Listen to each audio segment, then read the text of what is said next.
Yay!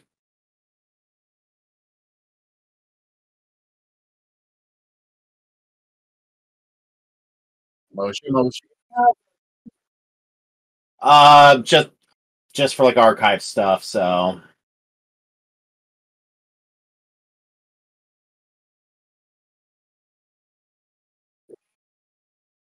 I'm all good. I'm just play D&D as is.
alrighty then.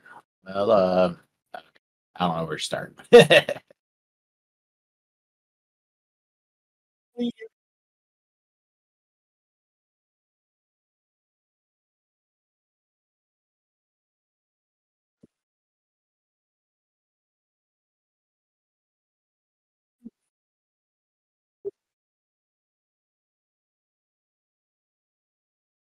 Okay. Um. Well, first things first. Do our characters know each other? Are we complete strangers? Uh.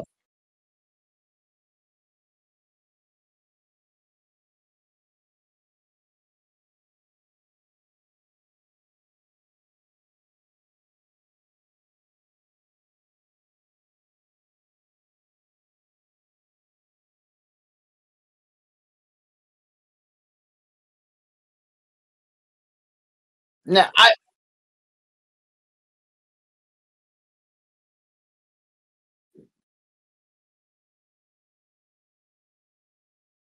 well, for just for the fun of it, let's just say that we don't know it. We don't know any of us, so we're just complete strangers to each other.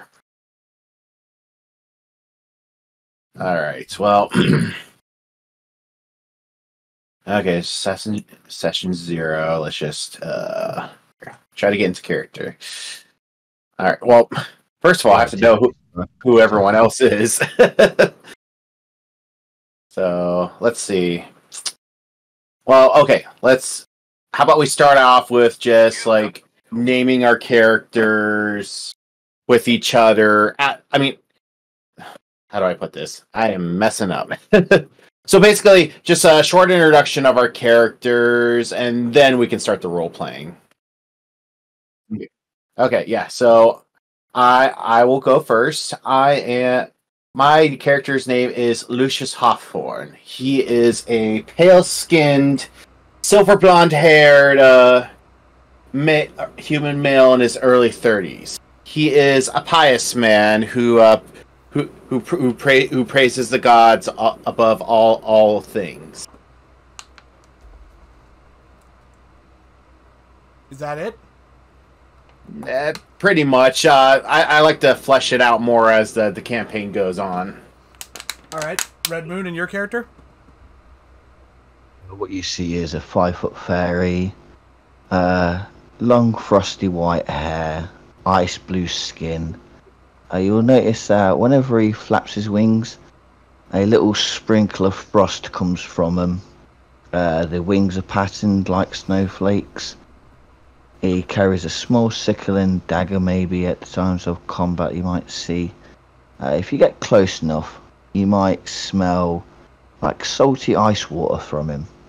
On his waist, he wears a mistletoe stem, shaped like a ring, but he uses it as a belt. And for the very fine detail, the people that actually get close to him, they'll notice his eyebrow is pierced with a thorn. He carries upon him, in a pouch, a purple handkerchief that has a name on it. Maybe important, maybe not. Hard to tell, but that's what he looks like.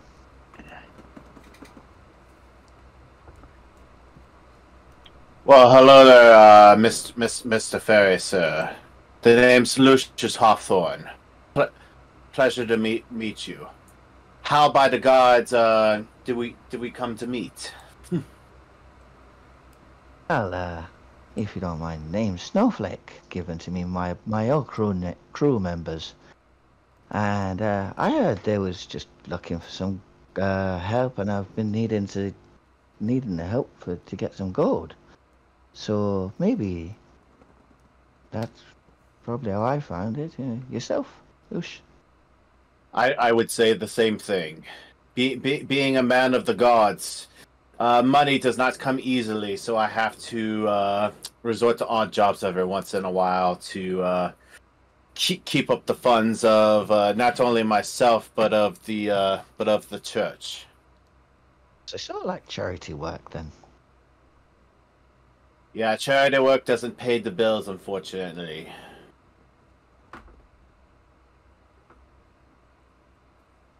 Well, I do believe we're off to Fandal, if I remember rightly, reading or hearing. Yes, I am curious to see what lies ahead of us. I've been in deep prayer since this morning about this little adventure I've gotten myself in. Well, I've been in a few, somewhat adventures, but hopefully this one gives me a new experience. I as well.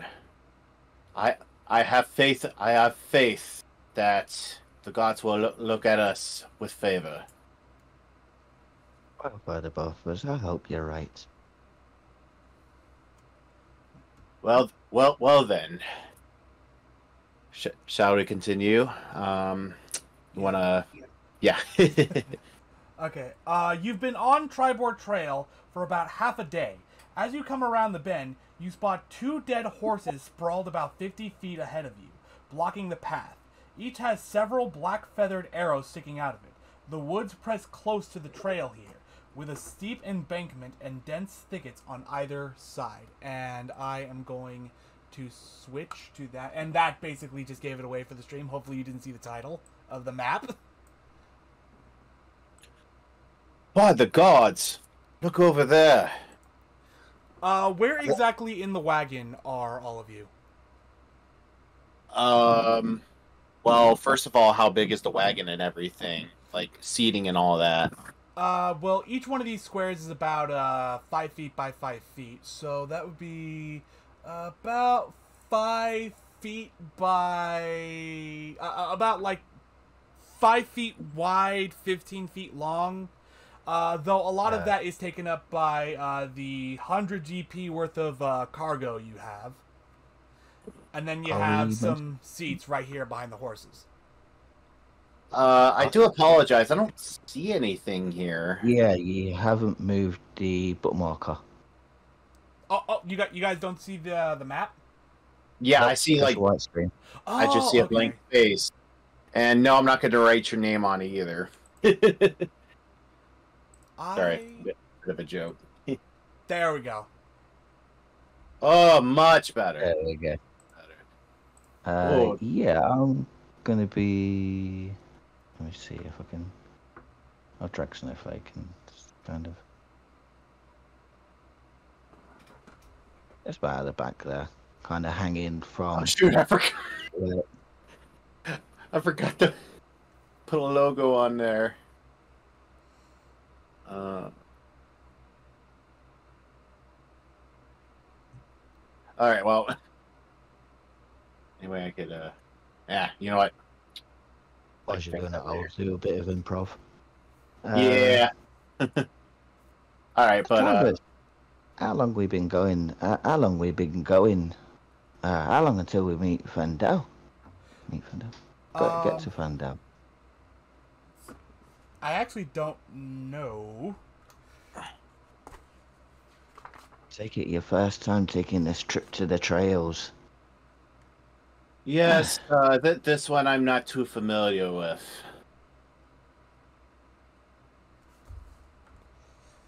Usually for my charity work, I'm in the bigger cities. I don't usually go countryside like this.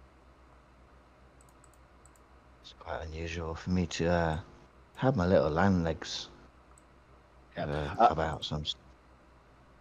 Yeah, but before you finish your last sentence, I point out the 2 dead horses. By the gods! What happened to those poor horses? Oh no. It's a shame. Snowflake's gonna hop off the little light he was sitting on, sorry. And he's gonna fly out the cart and possibly get a bit closer to the horses, maybe? Okay. How close am I able to get them before it's like one of those, okay, that's... Can I inspect the horses, maybe? Sure. Let me check. For some reason, I don't have this part of the book memorized. Let me check to see. You know, I'm just gonna say that it's easy enough to where you get it. The saddlebags have been looted. Nearby lies an empty leather map case. Look over there. It looks like some sort of map cases by them. Well, from my experience, when there's been a stealing of a map, that's London's pretty much in the shit a little bit. But well, His allies have arrived! Attack! Roll for initiative. Oh, well. okay. Alright. So, let's see. One goblin here, and another goblin here. Oh, God. We ran into a goblin ambush.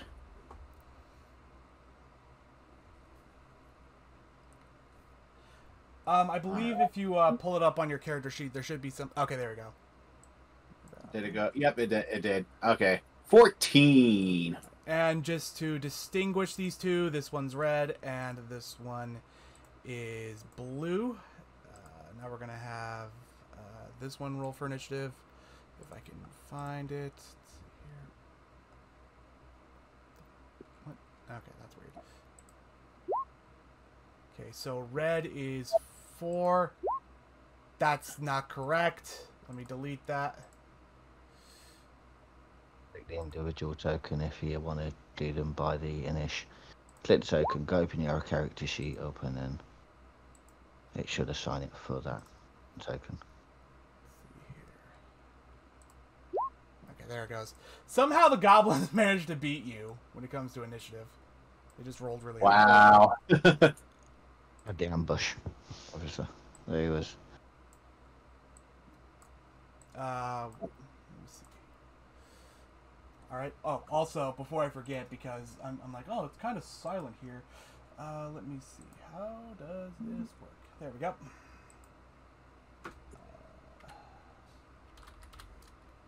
So, quick question: would every square denote like 5 feet of movement? Yes. Okay.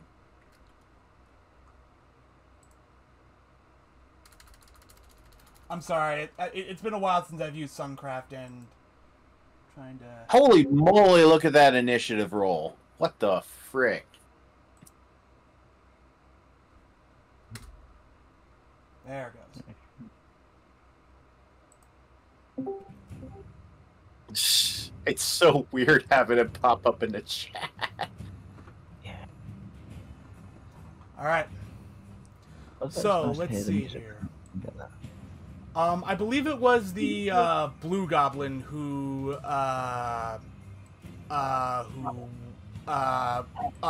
rolled highest, right? Red one's 21. Blue one's 22. If you go into your turn order and hover your thing over the icon, it'll put a yellow square to where whose turn it is, or that is indicated. Thank you. There we go. So, the red goblin is going to don't full screen that. Roll 20. The red goblin is going to come up to you, Lucius, and he is going to take a swing at you with his scimitar. Goblin's turn.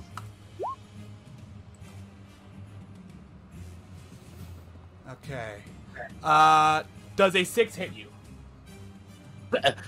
If a 6 hit me, then I shouldn't be a paladin.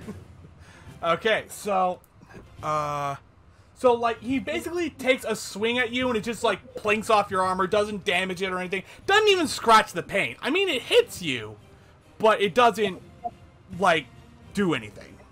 However, my character does act a little shocked because he thought that it dinged it. You vile beast! I worked hard to make that shine. That's going to be the end of his turn, and we're going to move on to the blue goblin, who is going to take a shot at you with his bow.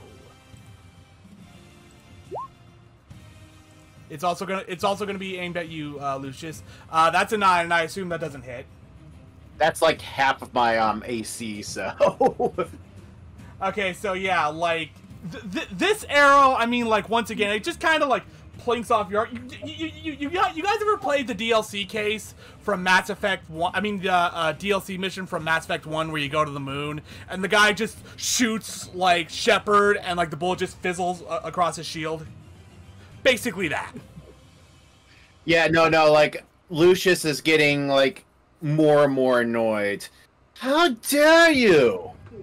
Like I said, I polished my chainmail to a mere sheen, and you're ruining it. Well, time for you to get your revenge, because the goblin just ended his turn, and it's your turn now, Lucius. I pray the gods have mercy on you. Wayward soul. Oh my gosh! Oh, I'm pretty sure that hits. In fact, yeah, that's a nat 20. That hits. Oh, don't forget critical damage too.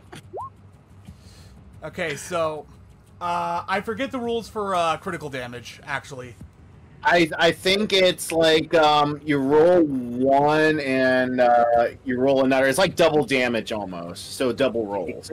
If you click on Battle Axe, it'll automatically give you the damage anyway. Roll 20 automatically calculates the crit with it.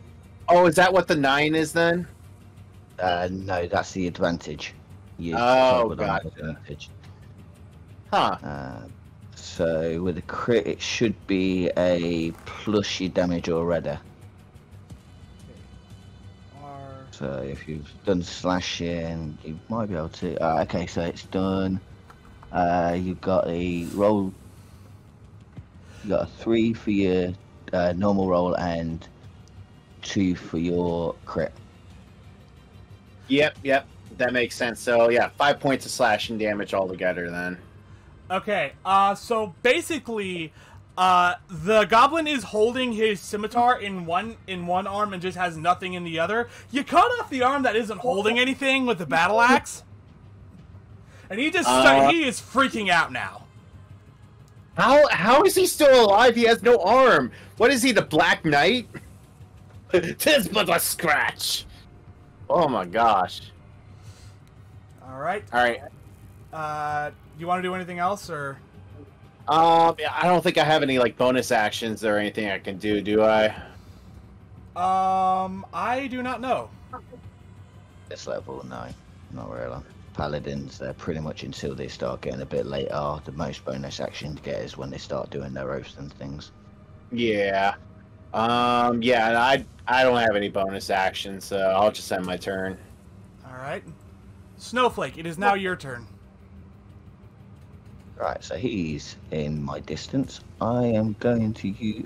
Firstly, I'm going to fly about 5 feet back.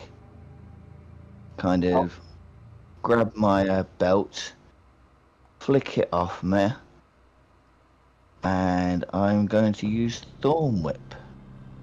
Okay. I will sort out that in a minute. Right, so 20. Yeah, that hits. Right, so. Fairly with a thorn whip. In. Somehow very fitting for you. Let's see here. Right, you've got to make a. Which save is it? Which save is it? Oh no, it hits. So there's no DC. It's just because it's weird with the DC. So I can pull you back, pull you towards me by 10 feet. So I'm up to gonna 10 feet about... closer to you. So right here. Yeah. Oh no. Let's see here. All right. So you like grab him like Indiana Jones style and just pull him out of the tree. He takes a little bit of damage from the fall, and also just the fact that he was whipped by something with a ton of thorns on it.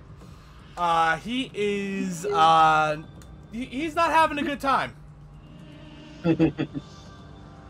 Now, sir, I don't like it. I think I'm going to use the rest of my movement to get there. Okay. And I am my turn. All right. It is now time for the red goblin. He just had one of his arms cut off. He is kind of terrified at this point. So he is just gonna run. He's just gonna run. Let me see here. Where is the thing for that? I don't know. Right there it is. Let's see. He's gonna go basically here, here, and down here. But I believe he activates attack of opportunity from you, Lucius, if he tries to run, right? Ooh. Yes. Attack of opportunity is correct. Okay. Oh, it's a 20 to hit. Yeah, he's toast. Yeah, so basically he just kind of turns around to run away and you just slice his head off. Shing. Oh, it's 9 points of slashing damage anyways. He's dead. Yeah. He's so dead. If I can... What the heck is going on with my thing here? You Oh, right. Hold on. There. I hate to slay you in such a barbaric fashion. You leave me no choice, though.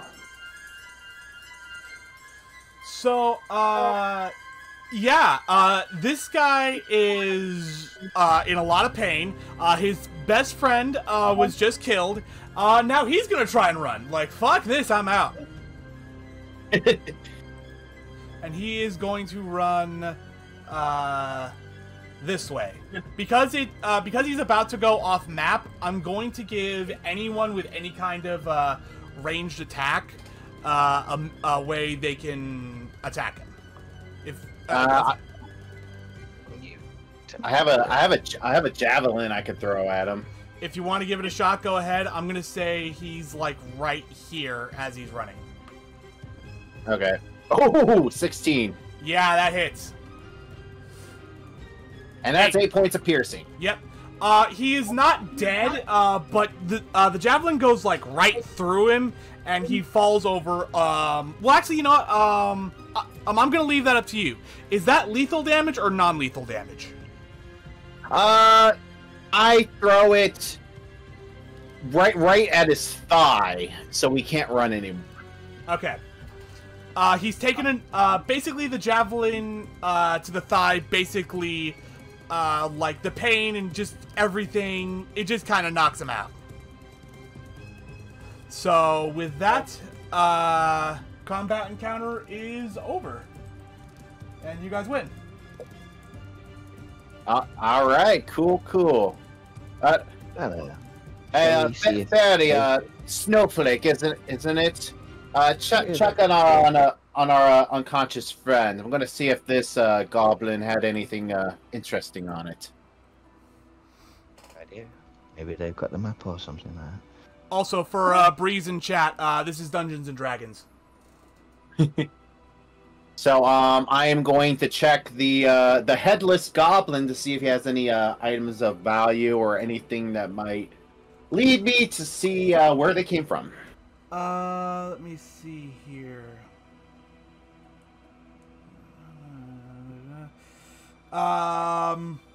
Nothing except the weapons they have on them is what I'm seeing in the book. So he's just carrying a spear or a? He's carrying a scimitar and a short bow. That is what they are both carrying. Okay. I prefer my own weaponry. Anything on your end, Snowflake? Nothing that would touch with Nothing that would touch. Blast. Ugh. Now I'm curious. Where did these goblins come from? Maybe. It's the forest. They can come from anywhere. It's not unusual. What I'm thinking is, could we actually see if there's any footprints to which way they took the map? Okay. That is a thought. Here, I want to do an investigation check on the horse bodies, unless Snowflake has a better investigation ability. I have a -1, so I don't know if I'd be the best choice. Investigation. I've got a 1. That's a. Well, you got a +1. I got a -1. That's the thing. I'll try. Investigation. Yeah, no, not happening. Nope. So for you, Lucius, as far as you're aware, the goblins just kind of teleported in and then teleported out. Yes. You, Snowflake, you can tell that while... I mean, this was definitely an ambush.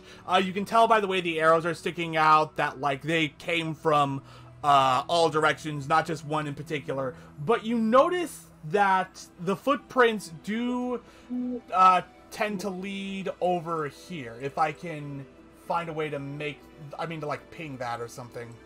There it is.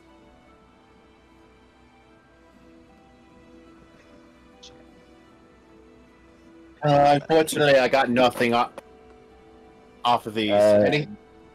North, south, west of the map, or if we're going that way. I think southwest is over here.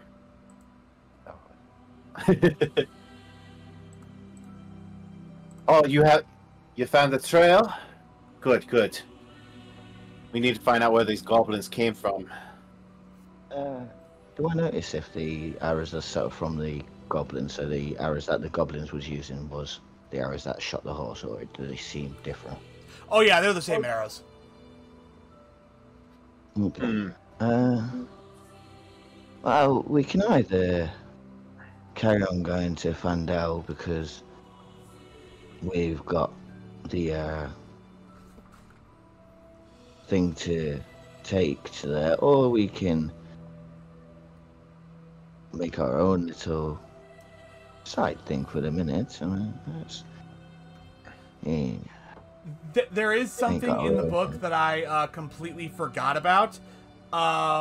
Roll a perception, both of you. Oh, perception check. All right. Yeah. This is something I should have actually mentioned a lot earlier, and I just legit forgot about. Ooh, 13. Okay, I'm curious. Why is it showing up as like 2 numbers for me? So basically, that is basically it does that on like the occasion that you have advantage or disadvantage. So basically, yeah. So like with advantage, you take the higher number. With disadvantage, you take the lower number. It's automatically rolling both for you. But if you have neither, you just go with the first number. Okay, that makes sense. All right. Well, I have a 13. Wow, you rolled a 23. Nice. All right. Imagine you guys are like leaving for Fandal, and you guys take another look at the horses, and you realize these are the horses that Gundren and Sildar left Neverwinter on. Oh shit, that's not good. I just recognize these horses. And that map case, I'm sure I've seen. I think we've got to do something about this. Maybe it's an idea to follow these footsteps. Otherwise, I don't think we're going to be getting paid. You may be right, but also there might be something a little more drastic going on as well. I'm going to try and... give me 1 second, I've just got to look at the area a little bit. I'm going to fly straight up above the forest and to see if I can notice how far Fandel is. I don't think it says in the book. Uh-oh, we're already stumped the DM. Yep. Let's see here. I think we're probably about a couple of days away, maybe. I would say that it's definitely, like, less than a day. Like, a few hours at most. But definitely more than half an hour. At the rate you guys were going before. Okay, I'm gonna fly down, let him know the sitch. Well, we can take these horses, and we can take them in, they're all safe. But meanwhile, the person that's paying us isn't going to be probably any closer to being alive the longer we leave it. You might be right. And considering we have goblin bandits in the area, there might be more waiting to pounce on us. We should probably stomp it out before they get the chance. Yeah. There's one thing I've got to do though. I've got to well, I don't want him waking up and thinking that he's going to attack us again. So I'm going to tie him up to the tree. All right, you need some help? I could probably lend my my strength to that.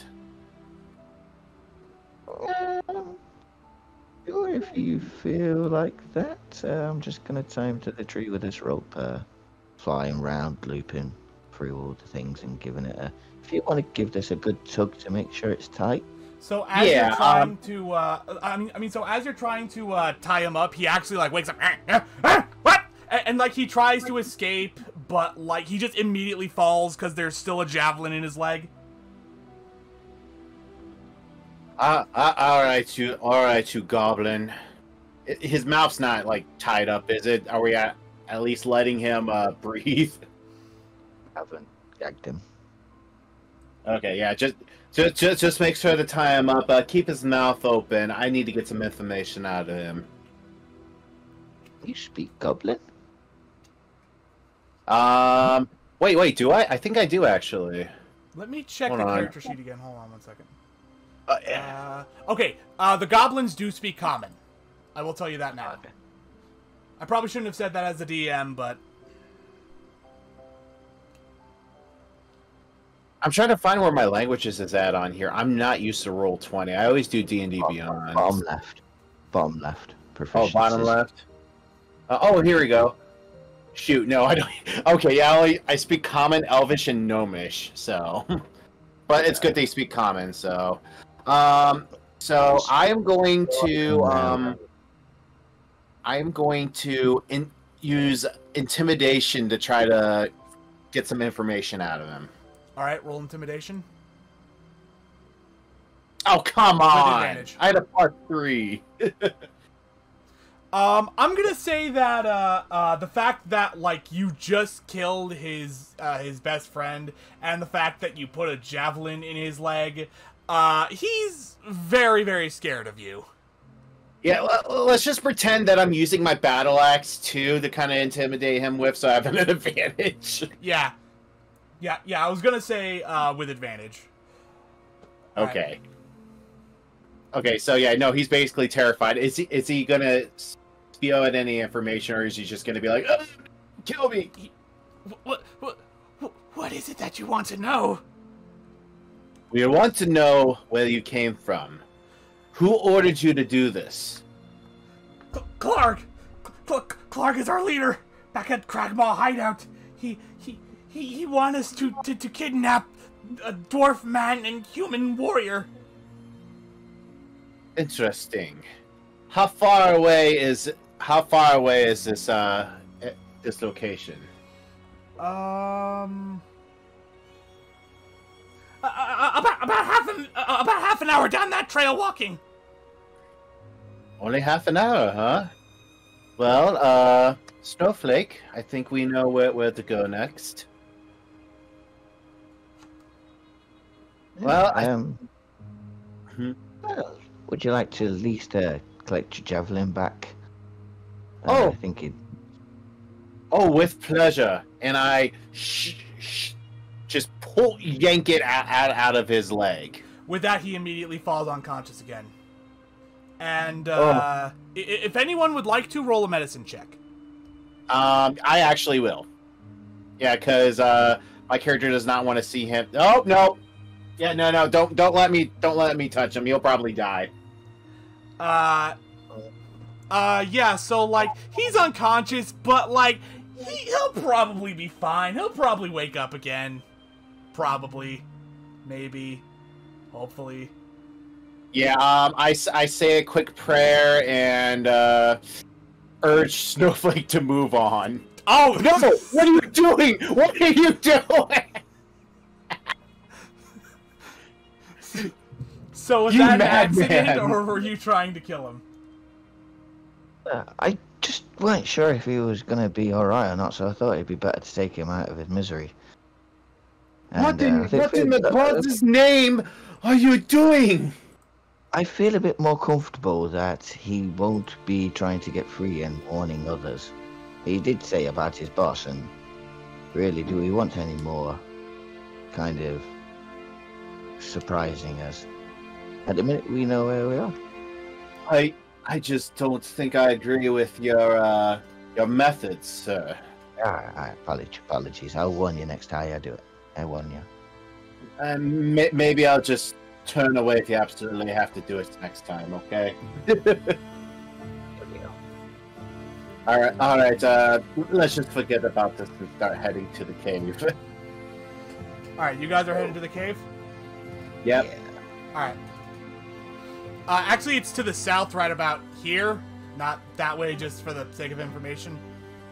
Hey, how do you guys do like the do that stuff? The pinging. You just hold down left click. Oh no, I know how to ping. Like creating a path. Mine just drags. Hold your token, right click. When you move, if you want to change direction, right click again. Yep. I got it. And then let go. And once you let go, it should follow that trail.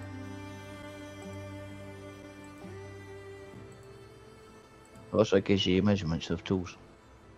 Measurements.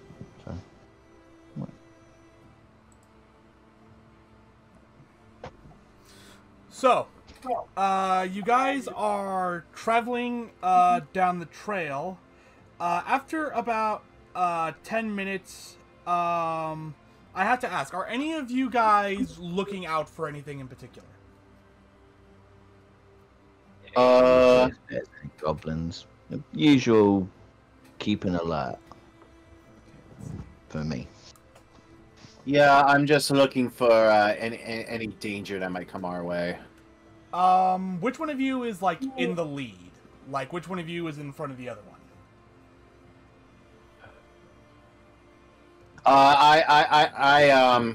I keep ahead with my shield in tow. Alright. Here. So it's good to keep the squishies at the back.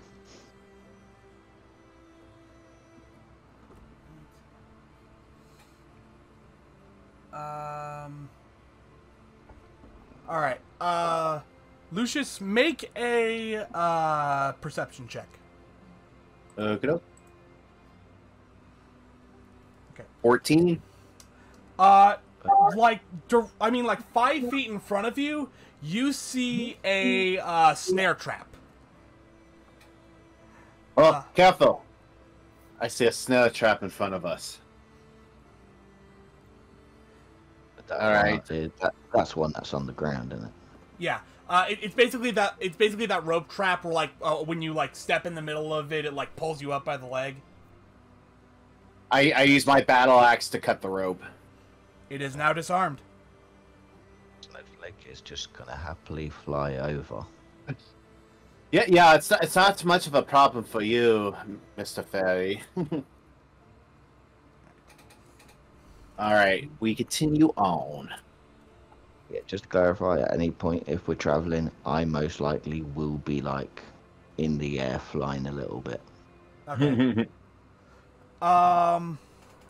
Another 10 minutes down the trail. Let's see. Lucius, I'm gonna need you to roll perception again. Lovely. Oh my gosh, that's a critical fail. Everything is totally fine as you find yourself falling into a hole. Oh jeez. Okay, let me guess. The hole is full of spikes, isn't it? No. No, actually. Just a bit. It's just a hole. Okay. Cool. With that said, make a dexterity saving throw. Okay. You gotta be kidding me. Yeah, you fall in. And I am just one second. Because you crit fail twice in a row, I'm gonna say it's double damage. Or rather, double dice damage. You take 5 damage. Wait, how much damage did I take? In total, 5. Jeez. Well,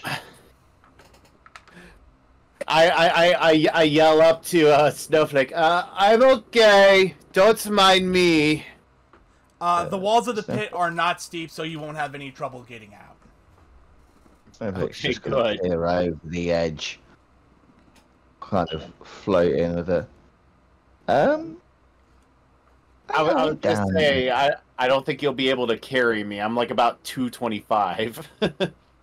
Don't plan to carry out, but do you want me to tie a rope to a tree to help you a little bit? I would appreciate any help at this point. I'm a little embarrassed. I'm not gonna lie. Oh, don't worry about it. We all have our I'll just go get this rope and tie it to a tree. And I'm just glad no one at the church was here to see this. That's odd. So Snowflake's just gonna lob one of his Tatia ropes down to him. And I start climbing the rope. Do I need to do an athletics check or anything? Are you doing this to get out of the hole? Yes. Oh no. The walls of the pit are not steep at all. You can easily just climb out on your own. Oh, okay. Well, then forget the rope. I just climb out. All right. I'm gonna climb my rope back up. So. Only trusted in them anyway. You travel down the trail for another 10 minutes, and eventually you come across a cave.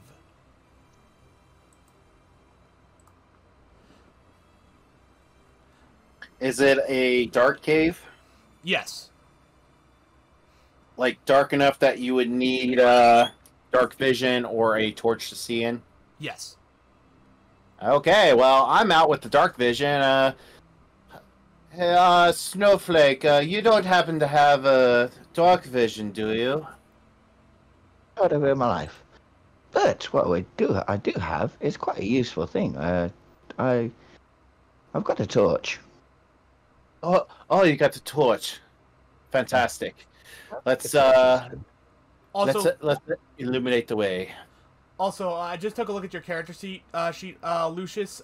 You do have 10 candles. I mean, it's not as good as a torch, but it's something. If he's got what pack have you got? I have the I think I have like the priest pack or whatever it's called. Yeah, the priest pack.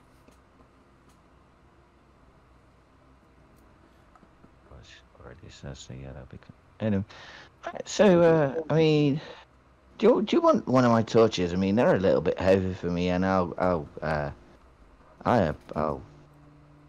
work with another torch maybe, or a candle. Else. Yeah. I'll let you hold the torch. All right. For you.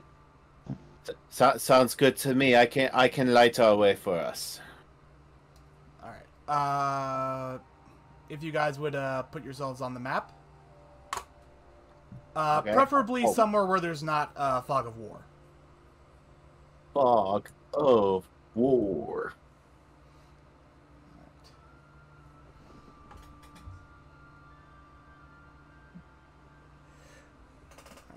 Before you guys move on, I want you to roll stealth checks. Oh, great. I always do well with stealth checks. Just fantastic, you know? I think you'll the automatic disadvantage as well. You know, 7. Yeah. That's it. Yeah. All right. Oh, you didn't get the disadvantage, so that was a bonus. Wait a minute. Stealth. Yep. Ain't doing much better myself.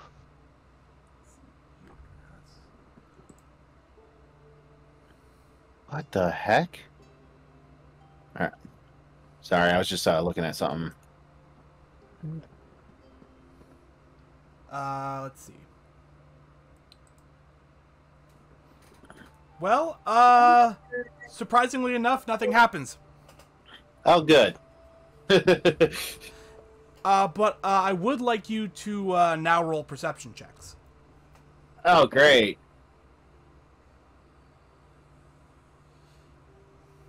Why do I even try? Lucius, this is a very pretty forest. Very nice forest. I think I might have hit my head on that fall. Snowflake, over here, through the trees, you see a goblin.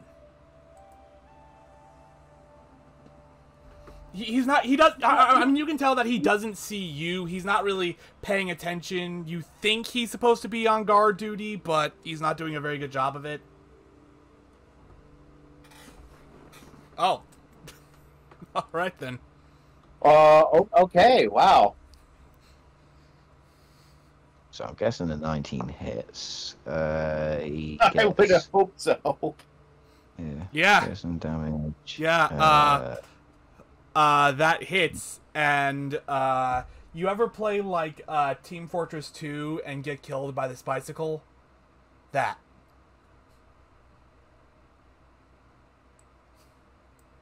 I really need to play Team Fortress 2, man. It's just like there's like a brief pose of pain, and then he immediately just turns into an ice statue. You know, speaking of Team Fortress 2, just a reminder, viewers, Team Fortress 2 probably has more players right now than Overwatch 2, and it's a far superior game. And this is coming from a former Overwatch player.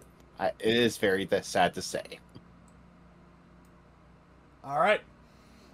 So, do you guys wish to carry on, or? I am always willing to carry on. All right. Is there anything kind of where the water's going towards this way? Oh shit, that's not the one. Okay. You can tell that the water is coming from the inside of the cave going out. But there is nothing in the river itself. Or rather the stream. The stream flows through, it is 2 feet deep, cold and slow moving, allowing creatures to easily wade through it. Well, if all else fails, you can hold me so I don't go too bad, because I'm a little bit worried about 2 foot deep wading for a fairy. That's just a really bad combination. I mean, I know I like water, but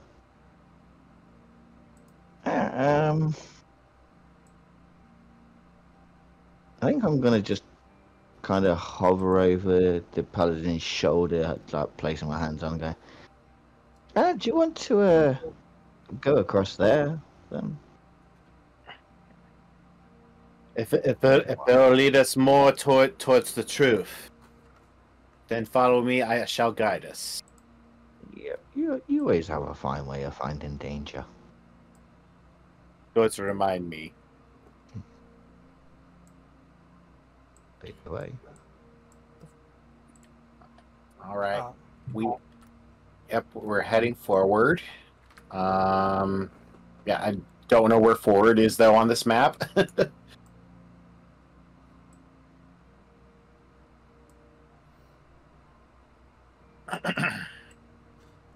1 second. For some reason, Roll20 didn't save my work from the last time I edited this map. Uh-oh. So yeah, there's stuff I gotta do. Curse you, Roll20!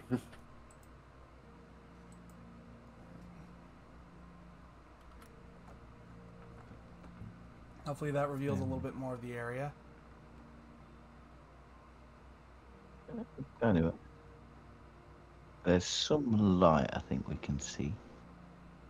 What we can see is well, for me as well, is kind of just inside the cave mouth. A few uneven stone steps lead up to a small, dank chamber on the east side of the passage. The cave narrows to a steep fissure at the far end and is filled with a stench of animals. Savage snarls and the sounds of rattling chains greet your ears, where 2 wolves are chained up just inside the opening. Each wolf chains lead to an iron rod driven into the base of the stalagmite. Well, look over there. Seems to be a couple of chained up wolves. Must be pets of the goblins.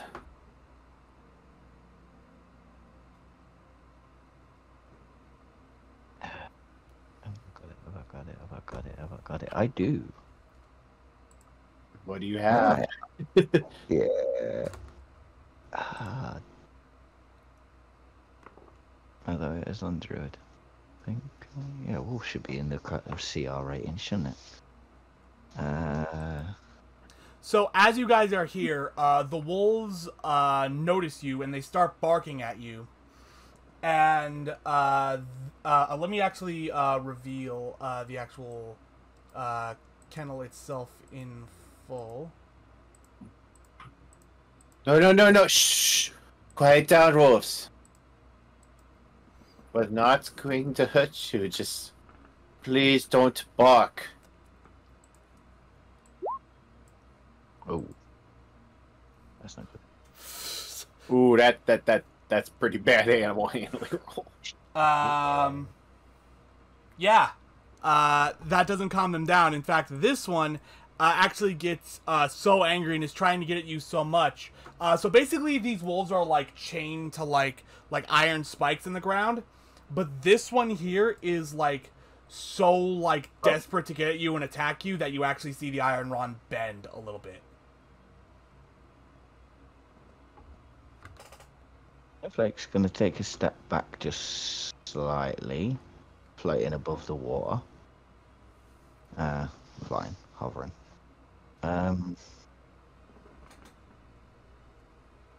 Well, we've got a little bit of a choice here. Hey, just quick time out. My food is here. I'll be back in just a minute. All right. Yeah. Do we want to do a little bit of a break time to get like drinks or anything, or? Look, all if you need to do, I'll pretty much set up here. Hello, Loki. Wait, that's my bowl. Yeah, I'm just gonna go to the kitchen and get myself a bottle of water. No, this is my bottle, Leica.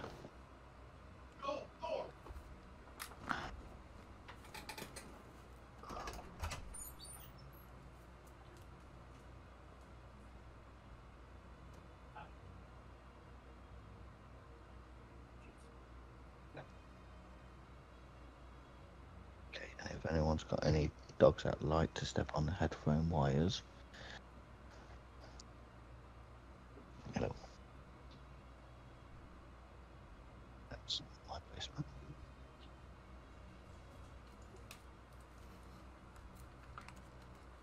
All right, I'm back.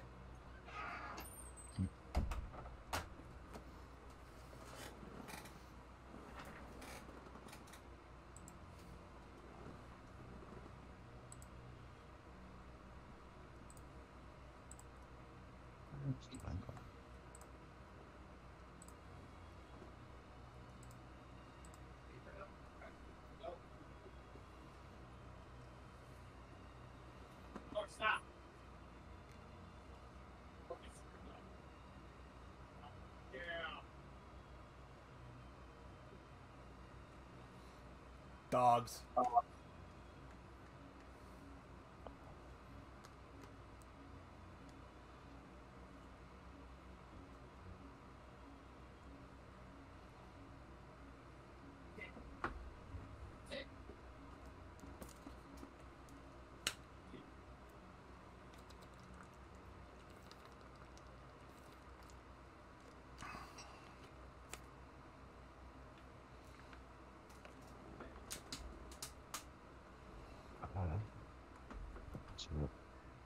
So if it gets a bit loud, my border collie puppy has just found one of my bottles.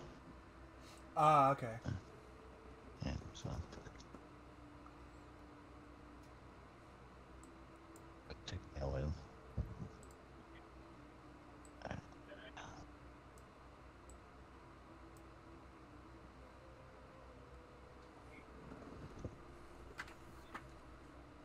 No. No.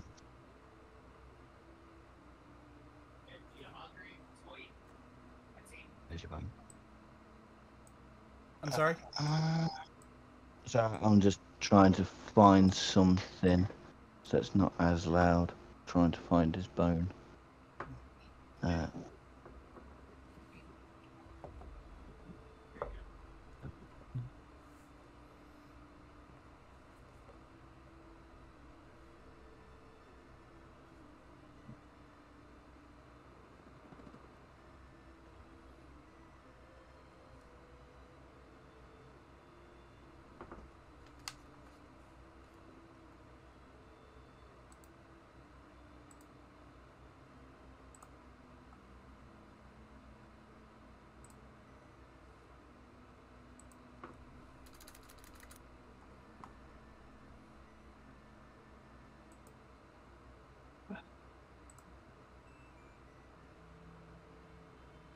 Oh, yeah. All right, I'm back. Oh man.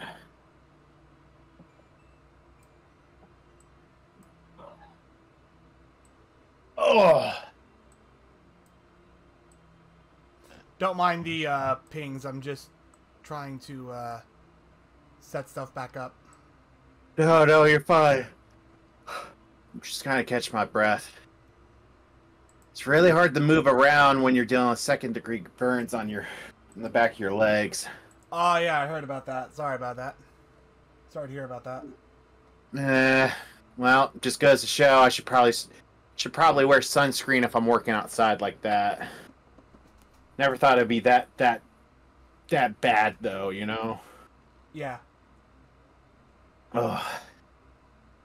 At least it wasn't as bad as I thought it was. Like, went to Stack Care this morning. They're like, "Oh, that looks really bad. It could be 3rd degree."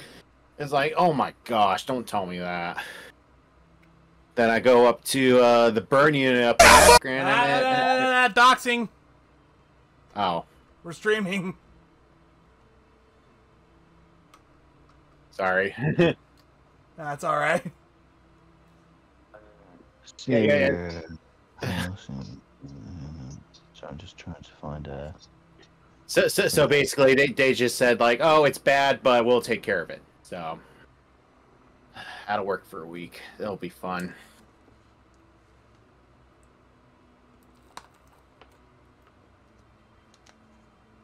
I kind of gave you that, so you leave me alone, Luca.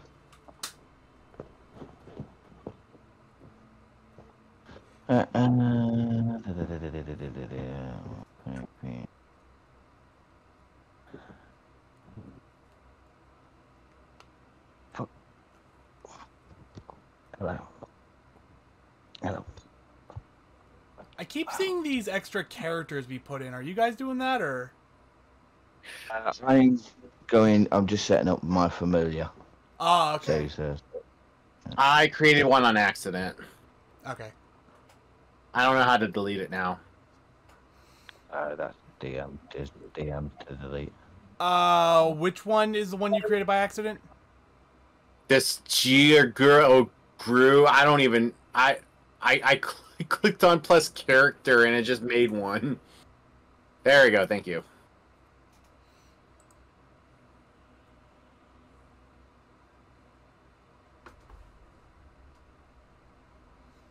I'm going to. Is that Lucius? Did you say Lucius? Sorry. You got any ideas how to handle these animals? I mean, I've got an idea, but I'm just wondering if you've got a little thought to it first. Well, I should find a way to calm them down. Let me see if I have anything in my my backpack. If I can find what... There's my character sheet. Okay. Let's see. I don't think they'd like any sticks of incense.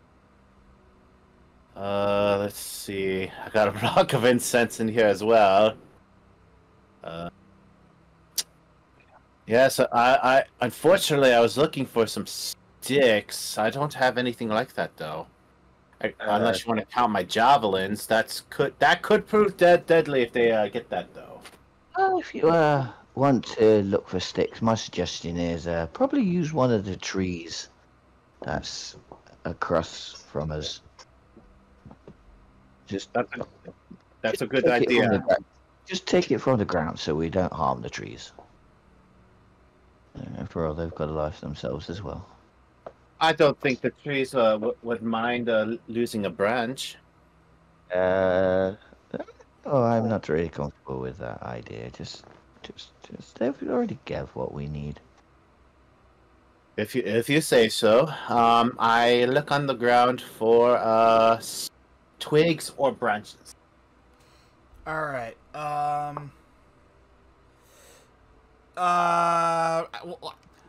I don't know why I rolled.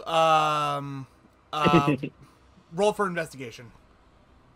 Okay. Yeah, you find some. You easily find some sticks and twigs. Dang, even with a 4? Okay. You would have to be literally... It would have to be a nat 1 for you to not find anything. I mean, to not find sticks in a forest. That's fair. At this point, I feel like this paladin's just gonna become an idiot savant or something like that. All right, I found some sticks. So I don't know. They're chained up, so we could try to offer it to them, see if it calms them down. I think if that all else fails, it might be an idea to try and block the den off, so they have less chance of getting out to us. I mean, whilst he's trying to entice to calm the wolves down, I'm gonna see if I can notice anything in the pen. Inside the pen? Yeah. Okay. I should probably do an animal handling check. Or a deception one. You want me to try to deceive the wolves? Okay. Deceive them. you're deceiving them while I'm looking around.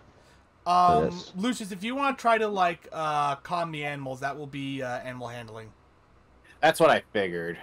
And that's the one I have -1 on, so.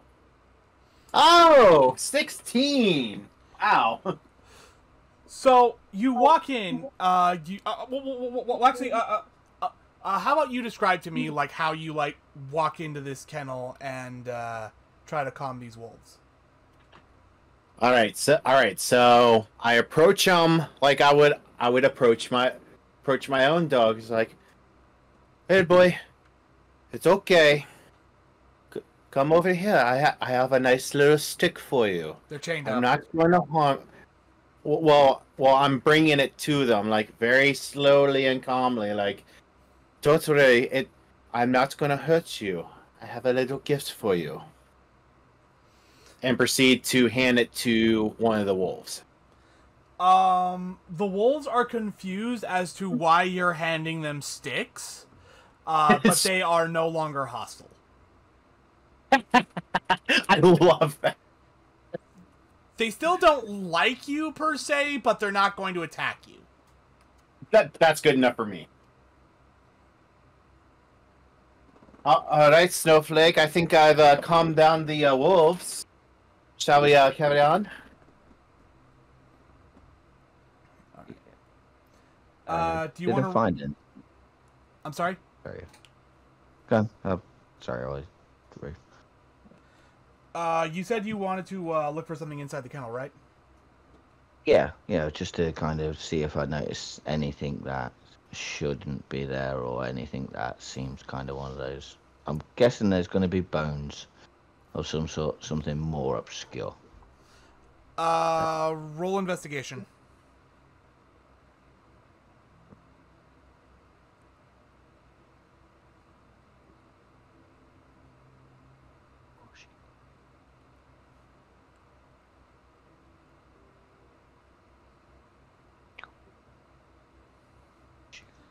Okay, so nothing here is out of the ordinary, but one thing you do notice is that this pile of gravel right here, it looks to be like some kind of a chimney, and it seems like both you and Lucius might be able to like ninja warrior your way up the chimney if you really wanted to.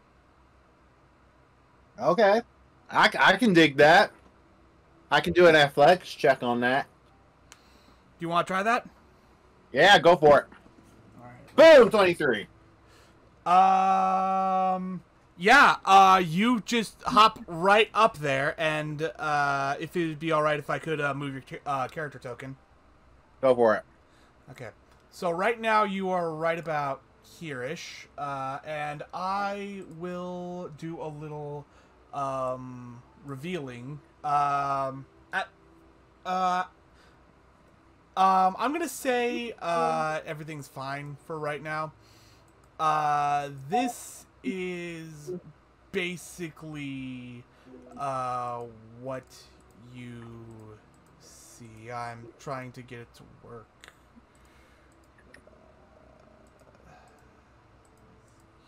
Here. That is basically what you can see.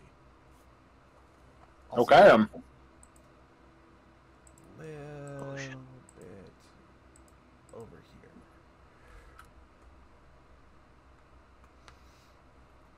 Yeah, you haven't been noticed yet, but if you do decide to move further this way, you will be noticed. Well, actually, you'll have to roll stealth, and then we'll see if you get noticed. 15. All right. Do we? So I'm guessing that we actually see these here.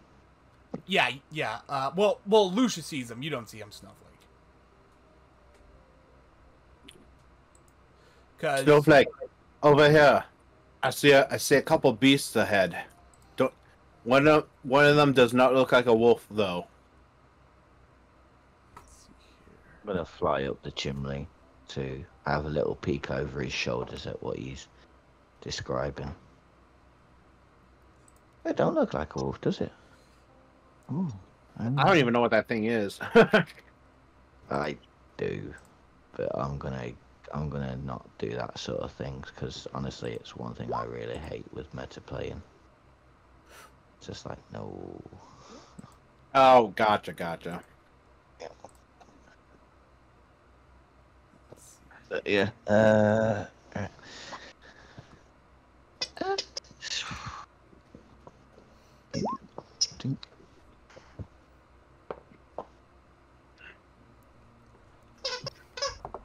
Okay. No. So, Lucius, as you are coming up the let's see, it's being weeds. What are you doing that on? What's your target for entangle?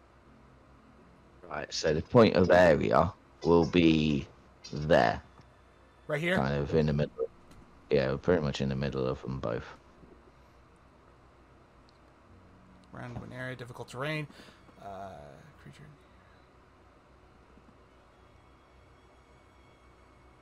I'm sorry. I'm just reading the spell. Creature in the area when you cast the spell must succeed on a strength saving throw or be restrained by the entangling plants until the spell ends. A creature restrained by the plants can use its action to make a strength check against your spell save DC on a success if it frees itself. Okay. So that is a strength saving throw. Oh, this entire okay. Oh wow. At the minute, I'm holding a measuring tool, so it will go. Yeah. Right, if I can draw, I'll drag this one. So, oh, wrong sake. I don't see a saving throw anywhere on here, so I'm just gonna roll skill and assume it's the same. That's the way I work it when I DM. I think it's only locally break. Wait. No.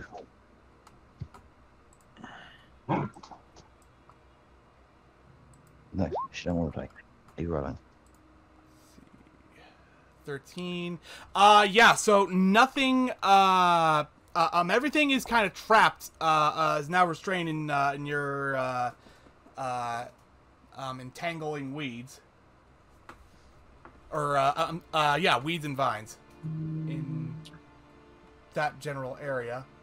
So... What when the beasts that were entangled noticed that and look for the source of it? Oh yeah, they they notice. And like they're just kind of wondering. I mean, like what's happening here? What's happening?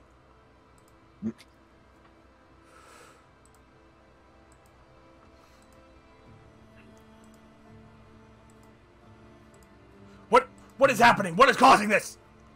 Who dares? Who dares entrap Clog in these weeds? Well, I did not think about that, but that is surprisingly effective.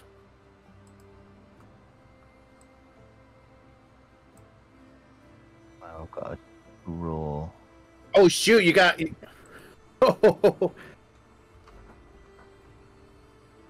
Does someone want to like draw around that so I can see it, so I can take measure off it, or? I mean, I already put something in here that says that they're restrained. Yeah. Or for case of where we travel and things like that, it's because it was a difficult terrain.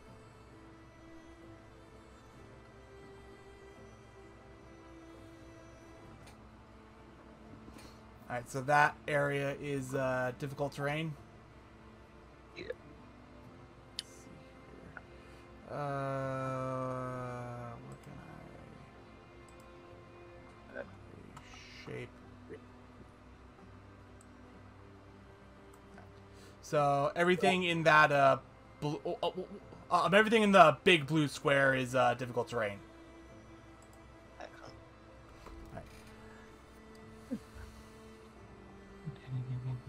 So difficult terrain is half moving speed, correct? Yeah. Okay.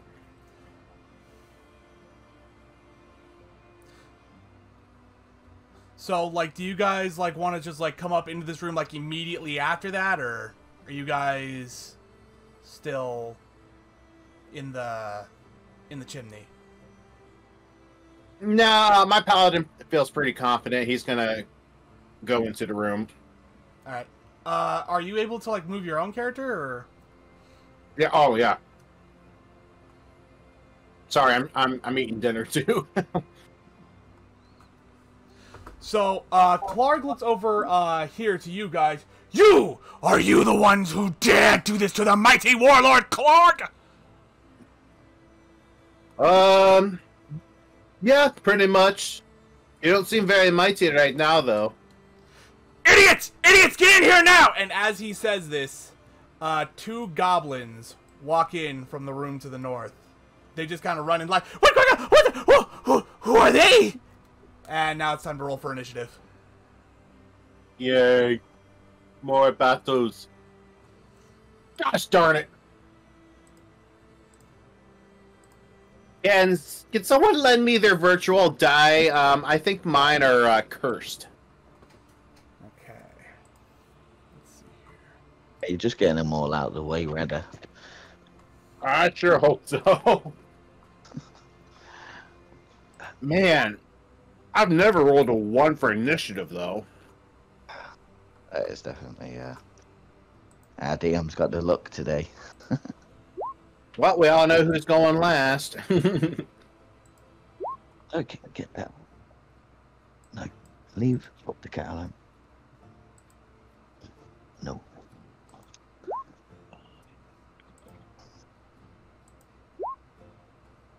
And there we go. All right. So, the blue goblin is gonna go first. Let's see. There it goes. Okay. He is going to come over here. Actually, yeah, he can't move any further than that. And he is going to take a shot at you, Snowflake, with his short bow. Or Snowflake. Okay. Does a 13 hit? Yeah, it does. Okay. Oh, dang. Okay. So, that deals 5 damage.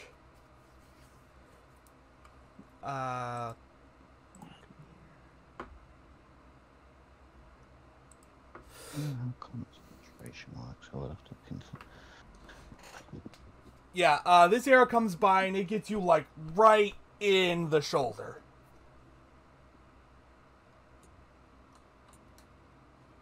Oh, things. Betty, are you hurt? I could be better, but I can't take too many of them. Well, hopefully you can take enough to finish the battle. We got plenty of adversity in front of us.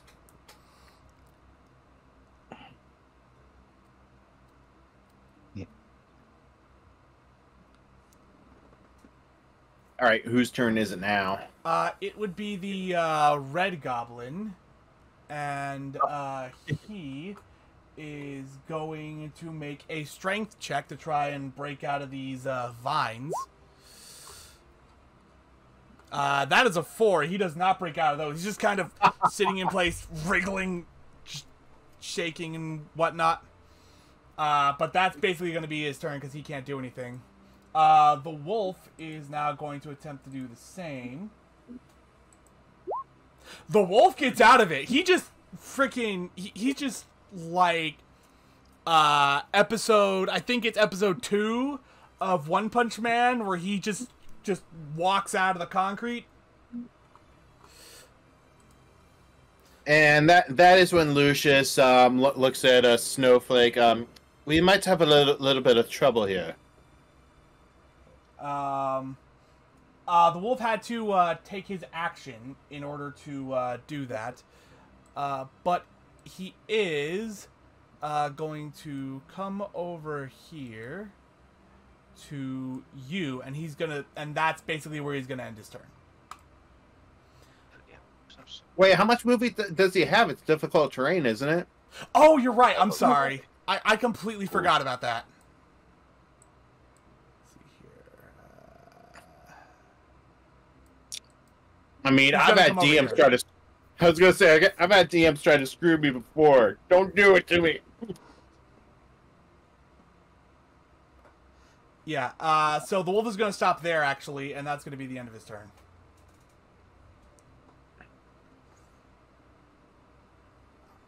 And Snowflake, it is now your turn. Well, this can be a little bit interesting. I've got to concentrate on this. Why'd you put that down, actually? Sorry about this. So I think we've got a... I'm going to give... Where's that stick? I'm just going to Thorn Whip again.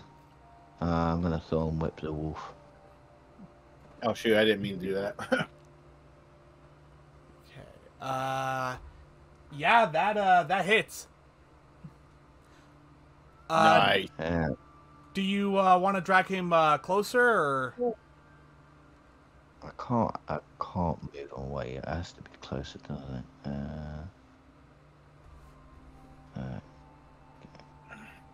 Yeah, I'm just gonna leave him where he is. All right. So the wolf is scratched by your freaking pencil. The wolf is scratched by your thorn whip, and it just kind of like goes against his leg, and you hear from him, you know, a little yelp from him, and he takes 2 damage.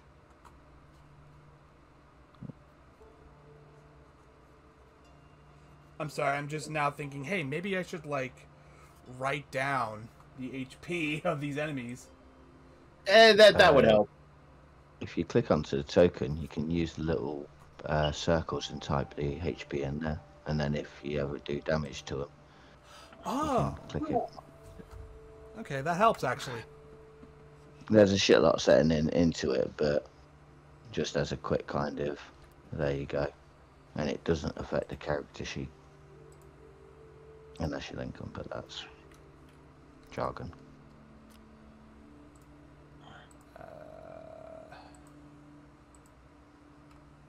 Actually, you know, well, actually, because these are NPCs, I can't actually like change the HP.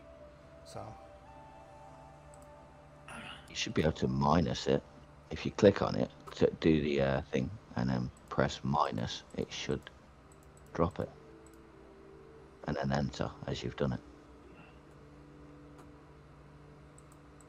yeah, that doesn't seem to be working. Fair enough. Okay, let me just.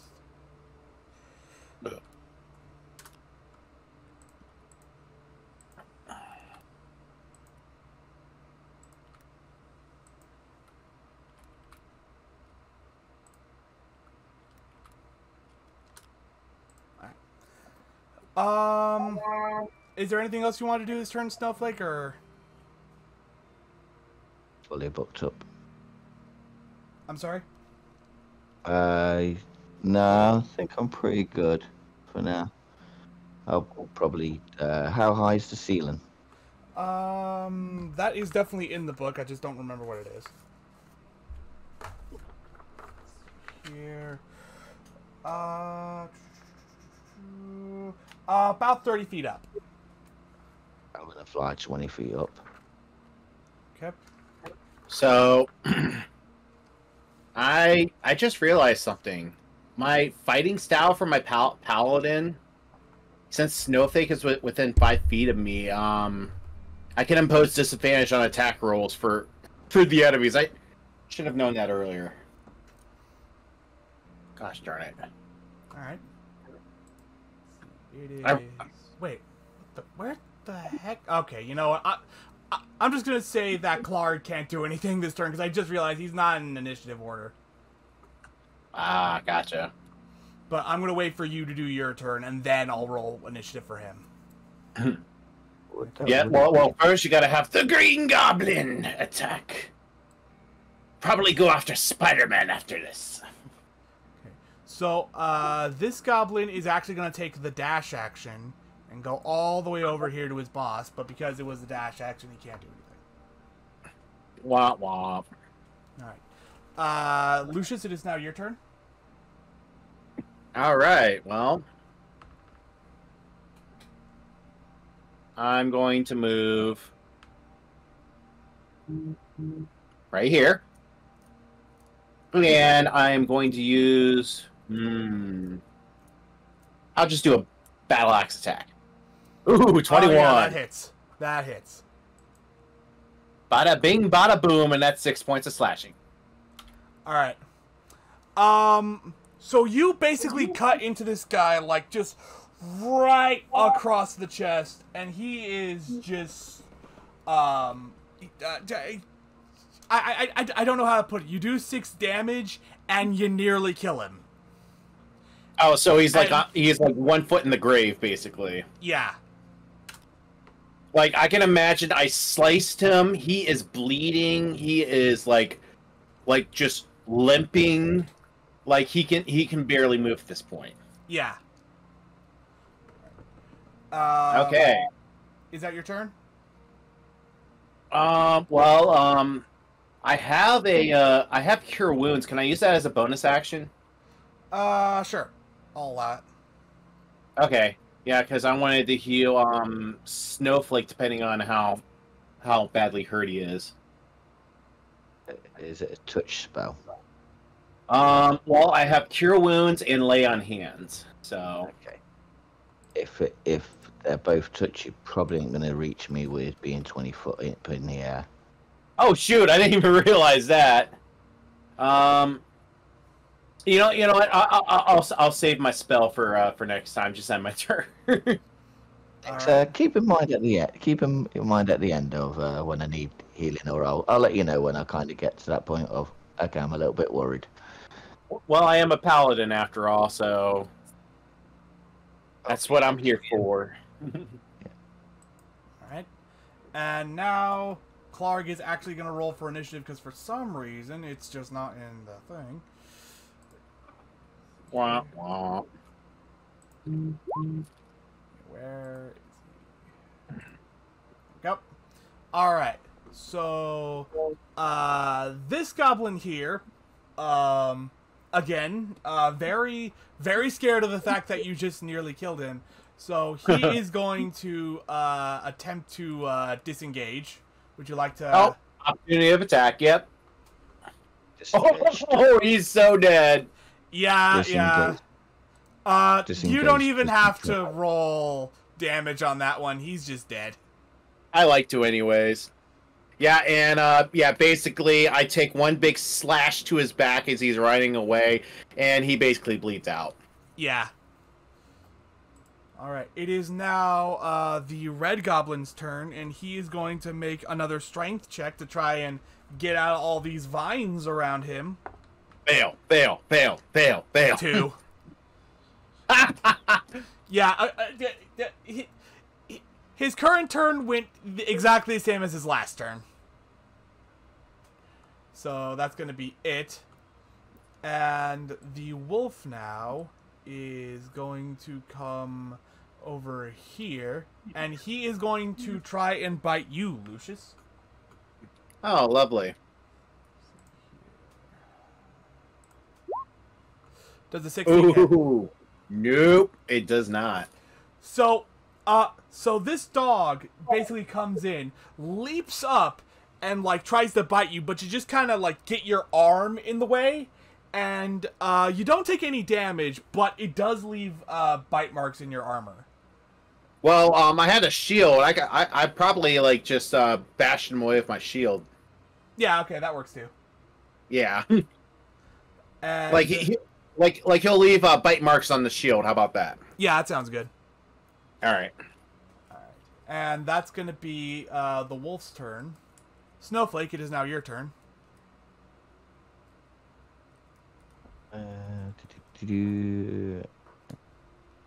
So I'm going to fly over towards the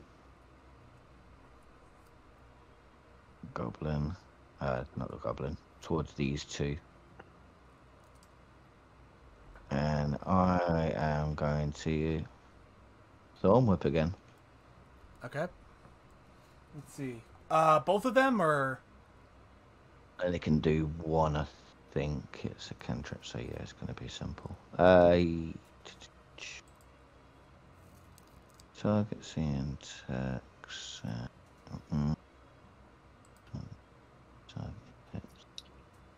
So yeah, I'm guessing it's going to be one the way it's wording. It's not stating two, but it says a target.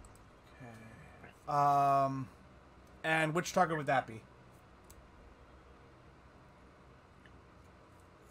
Okay. Mr. Bugbear. So you like just miss this guy? Like it just goes like right, like whizzes right by his head. Your Thorn Whip just whizzes right by his head. And I'll end my turn. One second, I just realized we still got the ambiance music. Okay, we're going back to combat. Alright. I thought this was a very calming combat session. So now, Clark is going to attempt to break free of these vines. 15, he does. Assuming I'm understanding the previous spell correctly, the entangle spell. Should be from DC in 13. So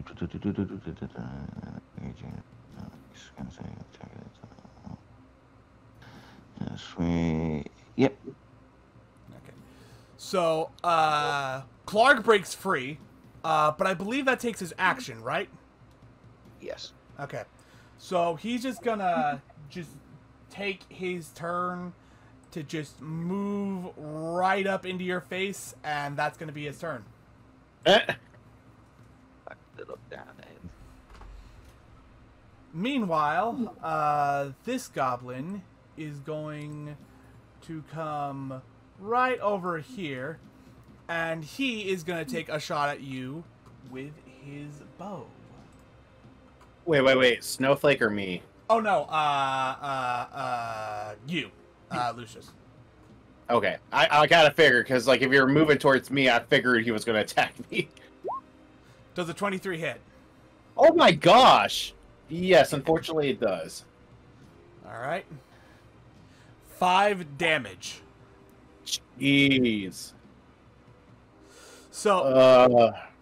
Yeah. That looks like it's on the. Is that on the higher end? Yeah, I'm gonna say that's the higher end of what the attack can do. Well, actually, no. I'm looking here, and that's about medium. So, I'm gonna say that this arrow just kind of like he manages to find like the one part of the armor where you're like not covered and just scratch it with the arrow. Although Well, I mean, to be pretty deep scratch. Well, to be fair, I am wearing chainmail, so it probably went into like one of the areas that's not as properly chained. Oh, okay. For some reason, I thought you were wearing plate. I don't know why. Yeah, it says in my inventory I'm wearing chainmail, so. All right. With that though, that's the end of his turn. Yeah, and Snowflake, if you're looking over at me, I am looking pretty hurt at this point.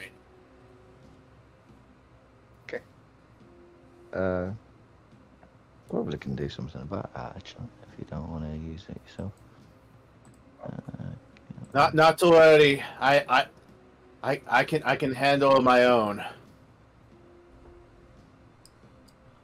So first, I am going to move right up to this freaking green goblin that wants to kill me, and I'm going to battle axe his butt. Wow.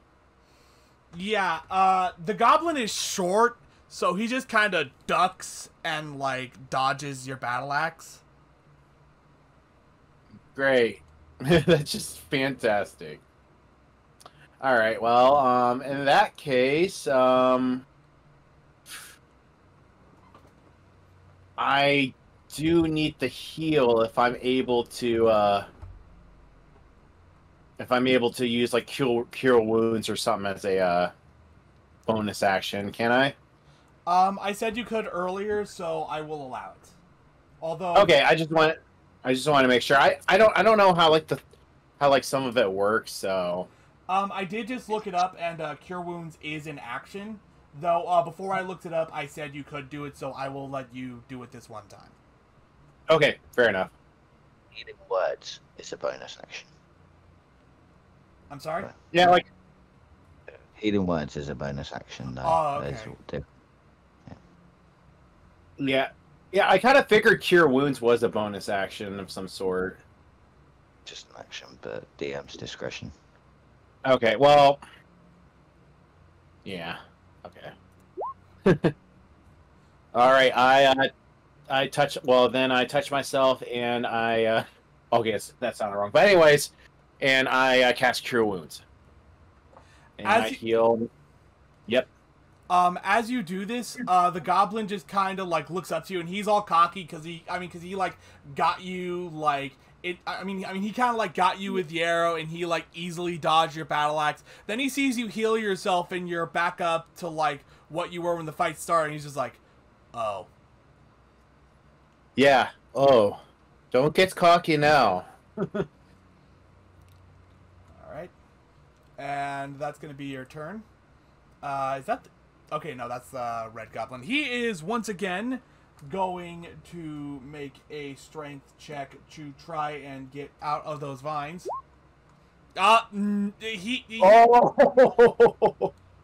Because it is a crit fail, I'm gonna say he somehow makes it tighter on himself. Yeah, no, he causes damage to himself. That's what it should be. I'm actually gonna roll a d4 to see how much damage he did. Okay, he takes 1 damage. Oh my gosh. Okay, so yeah, I did look up my spells. The only ones that do bonus actions here on out now are Divine Favor and Shield of Faith. So I will know that for now on. Okay. Shield of Faith has a certain component, but yeah. Alright. Now it is the wolf's turn, and he is going to... Wait, hold on one second. There we go. He's going to come over here, and once again, he's going to try and bite you. Of course. Wolf. Bite. I'm pretty sure an 8 doesn't hit. Yeah, pretty much. So, like, same scenario as before. You just kind of, like, bash the wolf away with a shield. Or just make it hilarious. Just make it seem like I'm not even looking at him. I just point my shield towards him. Yeah. Like I'm too busy with the goblin. All right. Snowflake, it is now your turn. I am going to lower myself by 5 feet, so now I'm 15 foot in the air. And I am going to warm up my hands a little bit, rubbing them together, and I am basically just going to do a massive clap of some sort, creating a thunder wave. Ooh, thunder! So he has to make a Constitution save of 13 or take damage. Well, actually, hold on, let me read this. Wave with thunder, 15-foot cube. No, they take half damage if he's successful. Okay, all right. So let's see. Isn't pushed if he succeeds. If he does, then 10 feet going backwards.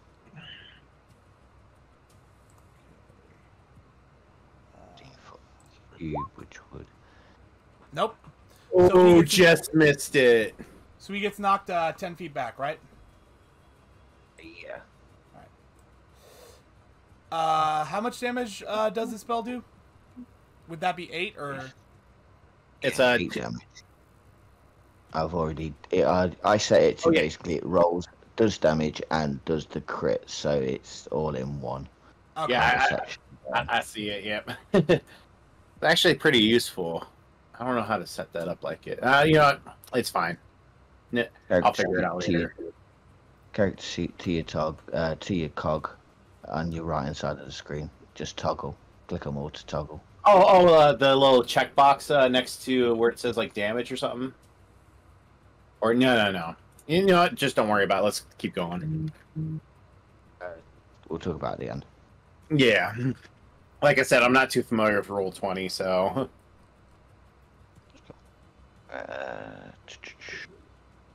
And that'll be. I moved 5. So how are you feeling for your injuries wise? Are you feeling good now? Says to Lush. Yes, I feel much better after this blessing. Let's finish the job. Okay then. I'll let you carry on then, and that will be my turn. Alright. After being knocked back by your thunder wave, Clark just kind of looks at you with like this mean look, growls, and like spits out some blood. And then he pulls out his javelin and is going to try to attack. Does a 22 hit? Yeah. 6 Yep, damage. definitely hit. Oh no. Okay. That's took it kind of. Yeah. As I see it land, I shout, "How are you holding up?"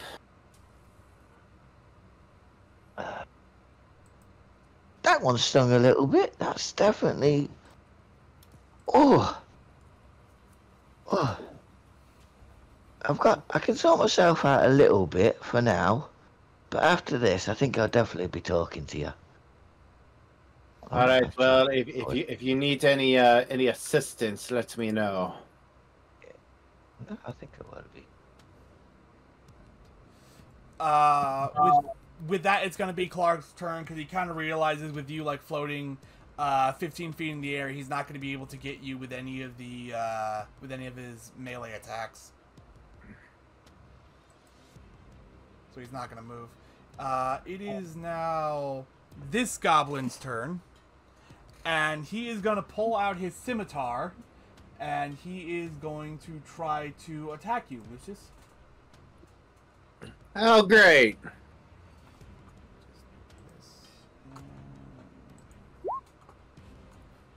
You've got to be kidding me! Sheesh. Yes, that does hit. 6 damage. I don't think we're gonna make it out of here alive. Dive down to the chimney.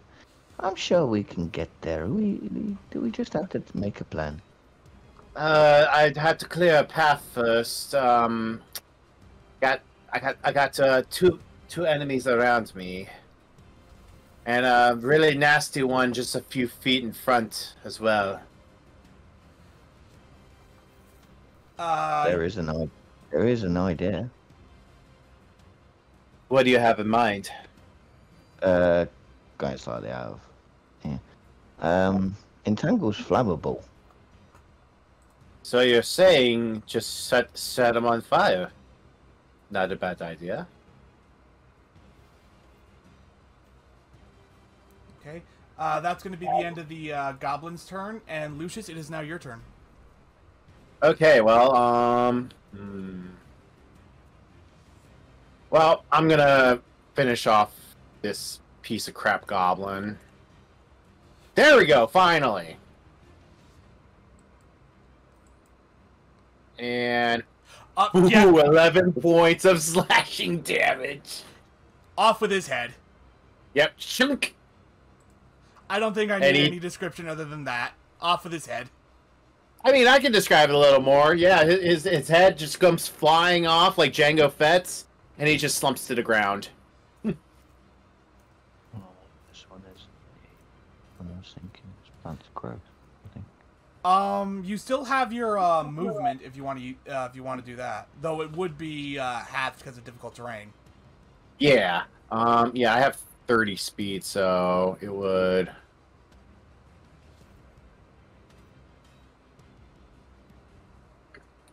Okay. Would that be like just outside of the entanglement? Yeah. On your next turn, you would have full movement. Okay, good. And I think I still have a bonus action, so I got one spell slot left. If it's a spell that can be used as a bonus action, then go ahead. Yeah, I was thinking of doing Shield of Faith. It has a range of 60 feet. How far away is Snowflake from me? Let me see. It's probably less than 60 feet. But just to be certain. Yeah, that's 20 feet. Okay, yeah. So I cast a Shield of Faith on Snowflake, granting him a +2 bonus to AC for up to 10 minutes. Okay. And that is going to be your turn. And unfortunately, that's the last of my spell slots. Red Goblin here is still very much entangled. I believe it's a 13. Well, actually, I'm just gonna say he has disadvantage on like all strength checks to try and get out of this until he actually does. So with that, let's pull up his character sheet again. Where is he? There he is. Nope. Ha! Get stuck, kid. Yeah. So it is now the wolf's turn, and you just kind of ran around the wolf. So he's just gonna try and bite you again. Okay, bring it. Ha! Yeah. Yeah, so, nice try, Wolfie boy. like you're not even looking at him. You just put the shield in front of him again. Yeah. I grow tiresome of your antics, Wolf. All right. Snowflake, it is now your turn. I'm going to move closer, but flying up higher. And I do try to motion to you that, yes, I am just outside of the entanglement now. Thumbs up. I'm going to grab my belt again. I'm going to aim for the hobgoblin. Bugbear, And actually. I'm... potatoes at the minute.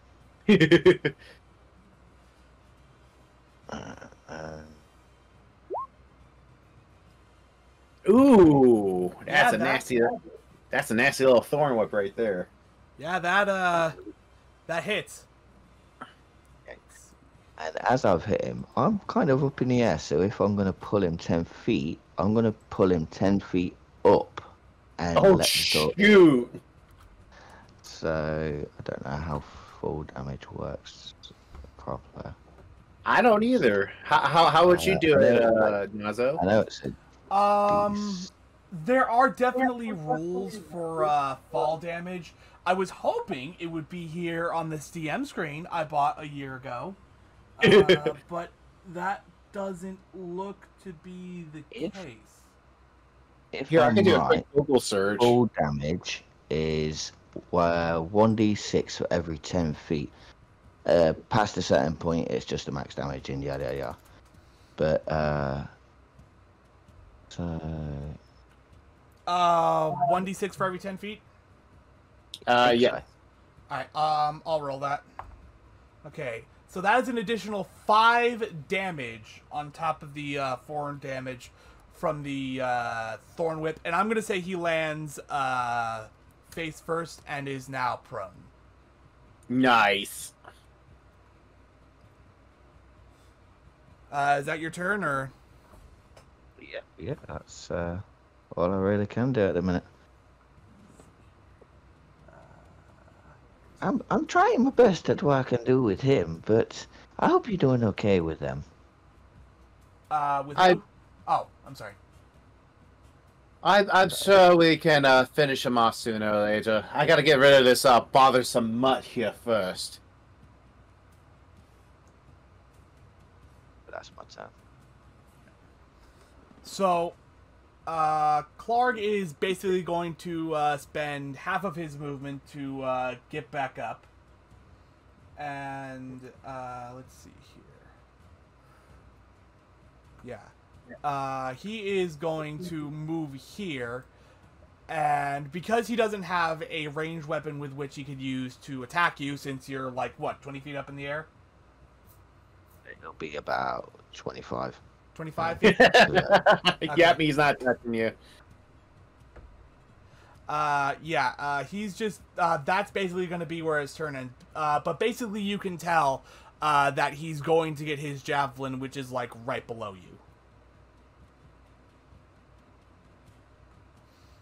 Anyway, it is now, oh wait, he's dead, so, Lucius, it is now your turn.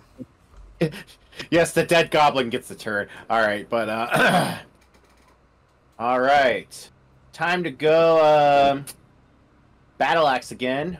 Boom. To the Wolfie. 17! That hits. Boom, baby. And that is 6 points of slashing damage. You bring the axe down, like, right between the shoulder blades of the wolf. And actually kind of, it actually kind of, like, loses its balance a little bit. And once again, you hear, like, a yelp ring out.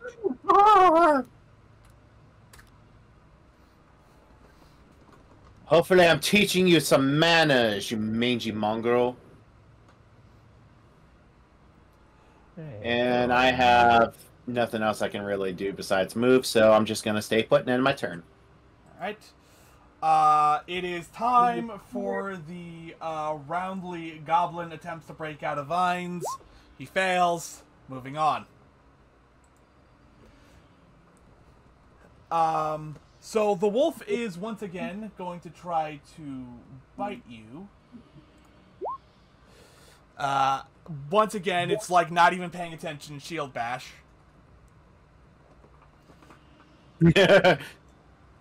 like no, my paladin is becoming increasingly tired of his antics. Yeah. Snowflake, it is now your turn. So I am. Yeah, if it ain't broke, don't fix it. 18. Thorn Whip. Yeah, that hits. And that deals 3 damage. Pulling him up in the air. Pulling him up in the air again. Alright. Yep. That is an additional 2 damage. Alright. He hits the ground, and he is once again prone.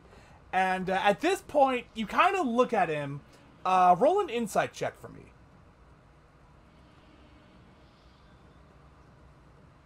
It's like a little yo-yo right now. It's kind of a little bit fun.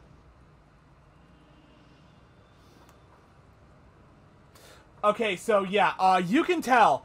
Clark is scared now, because, like, if he gets, like, attacked again, that's it for him. He is scared. He is looking to make an escape.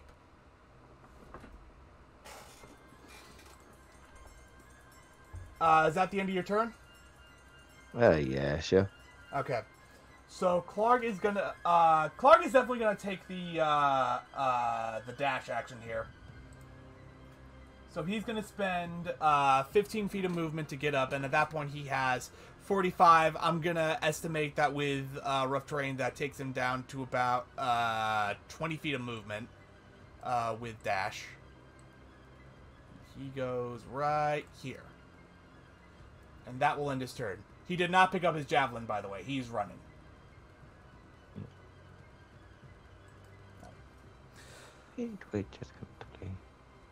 Alright, Lucius, it is now your turn.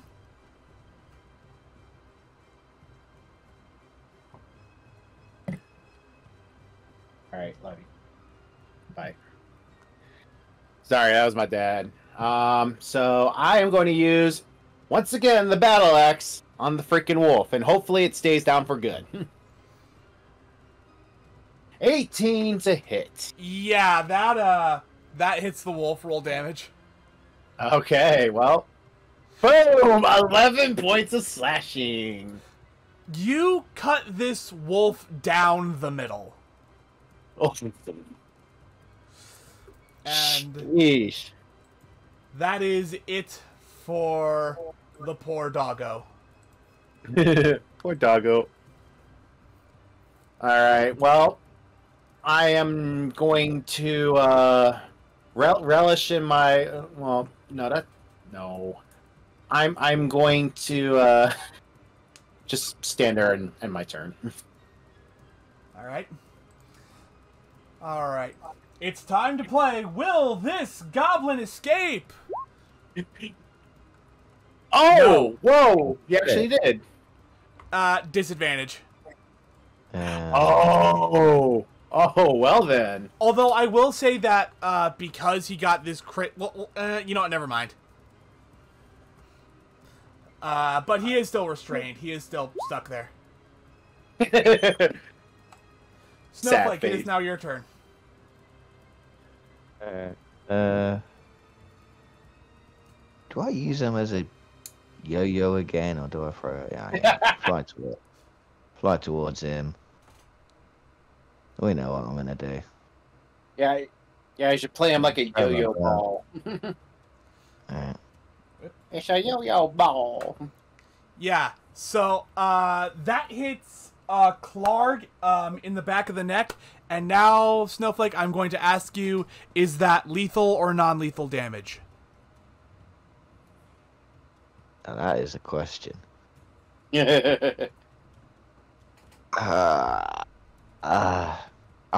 As I'm holding with the neck, I'll turn towards the paladin. What do you reckon? Do you reckon he's any use to us?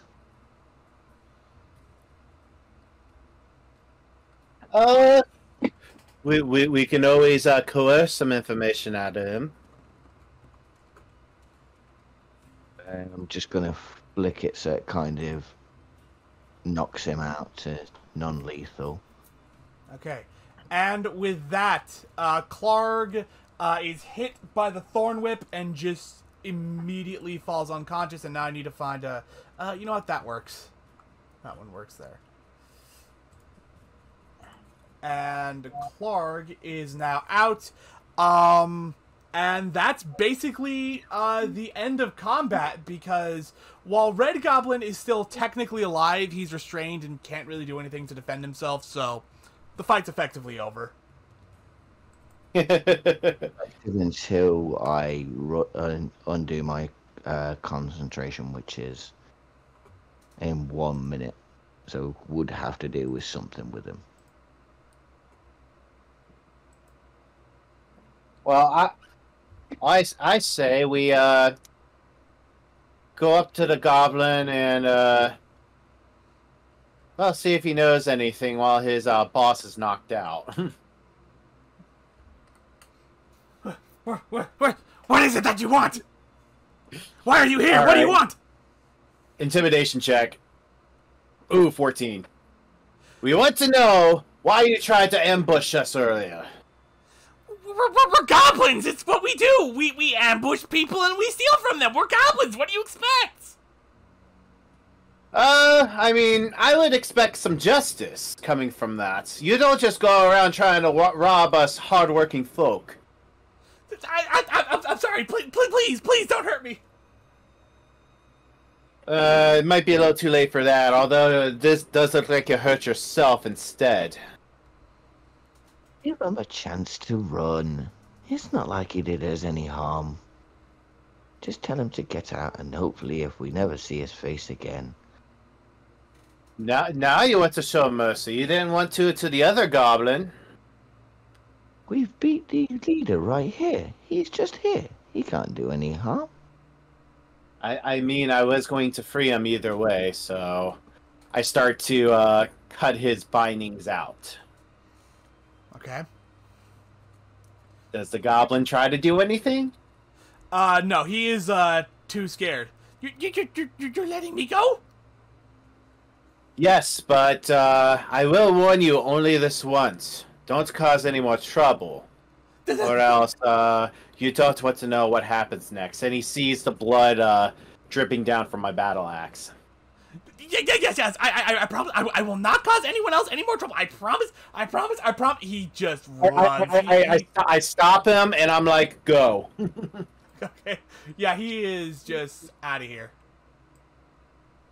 Well, that was an interesting conversation. All right, so while Snowflake is busy with the unconscious leader, I'm going to check the bodies of the other two, see if there's anything. Let me see here. What is on his person?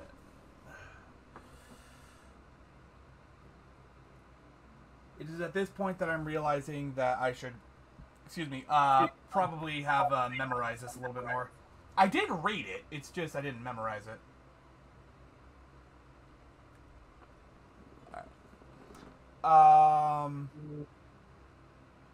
So you don't find anything on those bodies, but I would like you to roll a perception check. Perception, all right.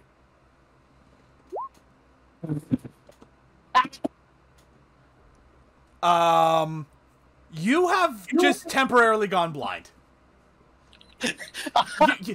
You have temporarily forgotten how to use your eyes. I blacked out for like a few seconds. It's literally a crit either side. Wow. I need to stop doing perception checks. I can't. I just... Well, we've got some good news for you, but here's the bad news.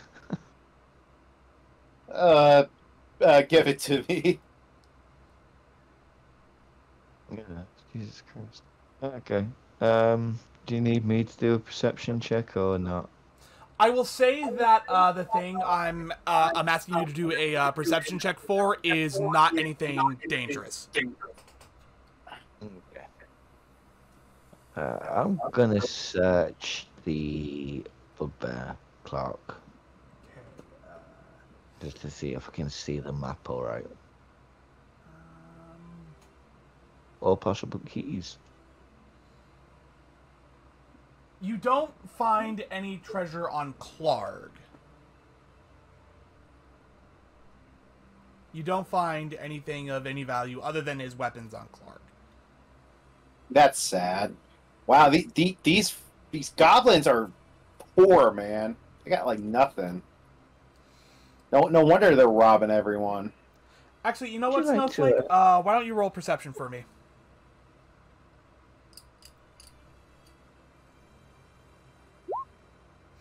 Okay, so you turn around, you see this area right here, and you see a lot of stolen provisions. You see, like, a lot of stuff that they could not have gotten if they had not stolen it. Like, a lot of treasure and stuff. If you want specifics, you'll have to go over there and investigate. Okay. Well, how long do you reckon the bugbear's Clark is unconscious for? Can we kind of guesstimate that? I'm gonna say he's gonna be out for like 15-30 minutes. And because I am totally blind, I don't know what is going on your end, Snowflake. So Yeah. Thinking. Can I look at the ceiling to see if there's anywhere I can hook ropes through and things like that?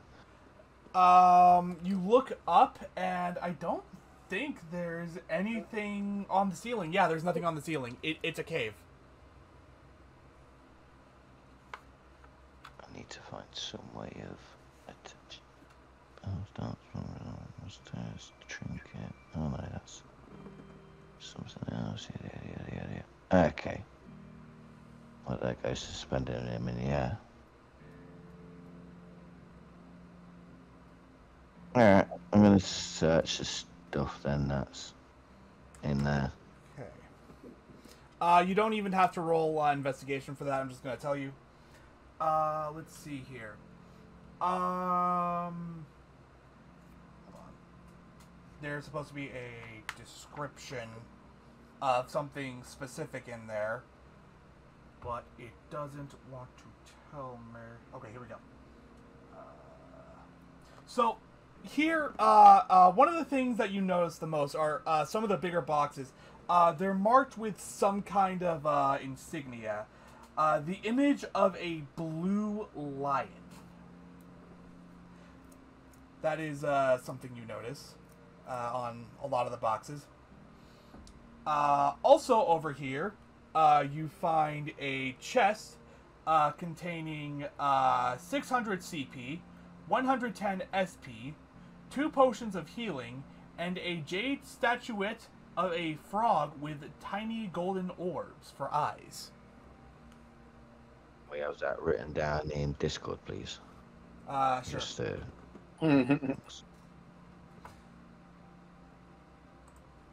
Here.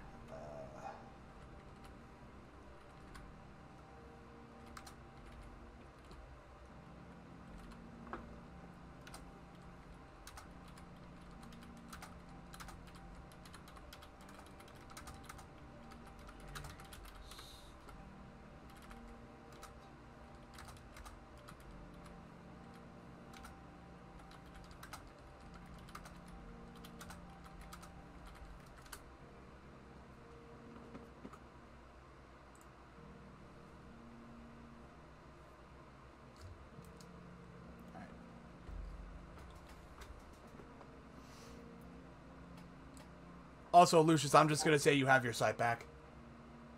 Okay. You remembered how to use your eyes. But I still have no idea what's going on because I was blind for like that long. Snowflake, what are you doing?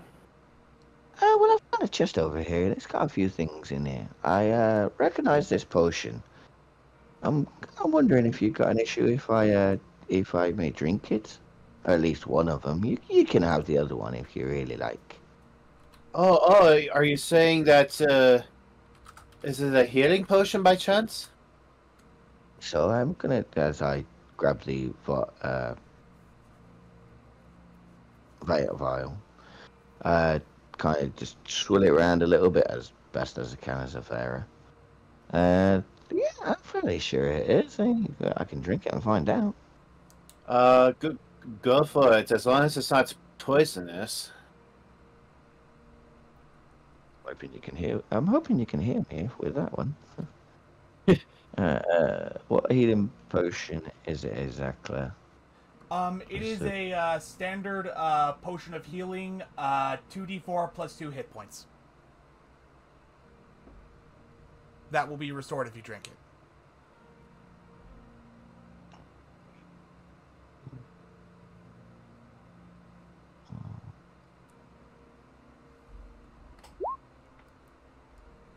Seven points back.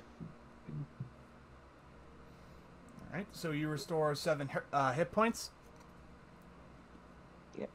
And as he starts to drink it, I see him like getting some of his vigor back, and so I notice right away that it is indeed a health potion. Oh, so it wasn't poisonous at all. I mean, I could take the other one if you're not going to use it. Be my guest. Be my guest. All right. Well, then I add that to my inventory. Now that you both can see, roll general intelligence to see if you recognize the insignia on some of the boxes. You said like intelligence or yeah, intelligence check. Is that you, Snowflake? With that the 14? is me. Okay. Yep. Yeah, oh wait, no. Oh. Yeah, no, that's the wrong one. Well, it's a -1 anyway, so I'll give you another chance since you accidentally clicked save. It's even worse. Why'd you make me roll again? That is indeed paint on those boxes, Lucius. As for you, Snowflake, you recognize the symbol as being that of Lion Shield Coster. I'm going to look them up real fast. Let's see. The Lion Shields are a merchant company based in the city of Yartar, over 100 miles to the east. They ship finished goods to Fandalen and other small settlements throughout the region. But this... okay, never mind. That is for the next session. Yeah. I'm looking at this and it could be a little bit important. I think they've... this is the goods from the horses, if I'm thinking right. I'm going to say you're not. Well, that's where I failed on the intelligence. That's why it's only 14. Basically, Gundren and Sildar were not taking any supplies with them. They were going ahead to Fandalen, ahead of you, to take care of some business before you got there. Aside from just the stuff that they normally carry on them, they weren't carrying any supplies.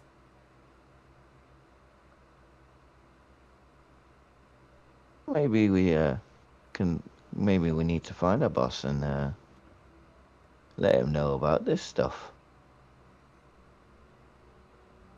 What shall we do about that?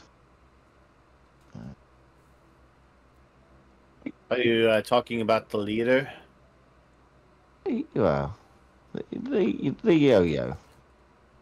Well, let's see if it'll wake back up anytime soon, and we'll see exactly what it knows.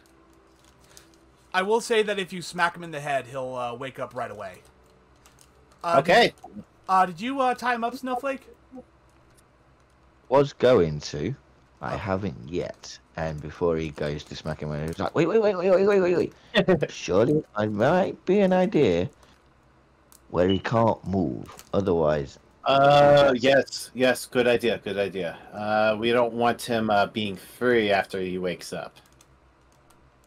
If you're going to move him, I'll make it look like I'm trying to assist. Maybe hold a shoelace up or a bit of fur or something like that. That kind of... Yeah, honestly, I'm helping as much as I can. Yeah, I can help you with tying him up. Like, do we need like some kind of like a check for that? I'm going to say survival. Okay. And this, and I will also say that you will succeed in tying him up, like regardless of what you roll. That's basically just setting what he has to be to escape. Okay. That's survival with... Motherfucker. I will be a kind DM and let you roll again. Okay. Oh. Wait. Hey, you said it. You said it. Yeah, okay. Alright. Yes, Lucius is praising the gods at this point. Alright, so, yeah, he's pretty well tied up right now. Hold on, the dog is barking. I have to check that.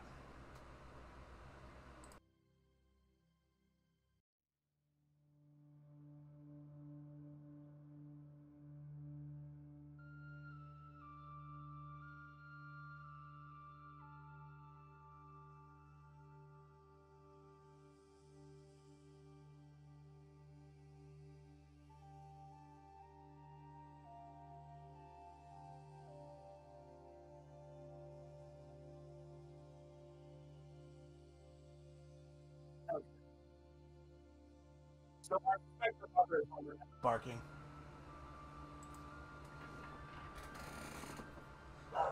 Okay. Where were we? I believe you guys just tied up Clark? Yeah. Okay. So if Clark wants to try and escape his bindings, he'll have to roll 17 or above. Okay, works for me. So do you wake him up? Yeah. I give him a nice hearty slap in the face. Who dares do this to Clark? Oh, we dare, sir. We dare.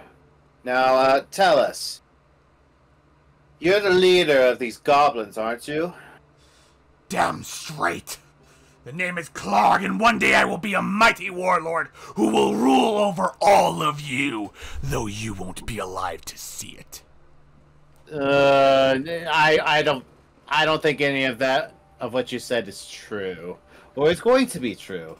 Anyways, I'm gonna do an intimidation check, and I'm basically gonna be like, so tell us, wielding the battle axe, by the way.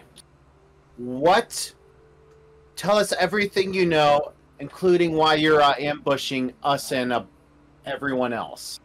So, gosh darn it. I'm going to try and persuade him to answer us. Yeah, so your intimidation doesn't work. I kind of figured. You can try and persuade him, Snowflake. Okay, with the persuasion, I'm going to say, right, it might be beneficial to you to talk to us. Otherwise, well, we've got many ways. We can mention about this long story of how you rise this army and got beat by a 9-inch fairy by being pretty much a spring. I mean, if you'd like, I can give that example again. All right, roll persuasion. Oh gosh, he's not gonna get persuaded. He is persuaded. Wait, are you serious? He rolled Wait, He rolled a 2. Oh my gosh! Yes. So with like a growl and a snort, he reluctantly says, "What do you want to know?" Well, I'd like you to know. I'd like to know what you did with our boss. Which one would be the boss, the dwarf or the human? Looks over towards Lucian with a. Oh fuck! Which one was it again? Just I think. Let's just say that's where we're partners. So we're both the boss. Well, actually, never mind. He said, okay. Let me just. I'm gonna say both. Let us know both. You've got both. Just tell us. It doesn't matter which one's the boss. Just we need.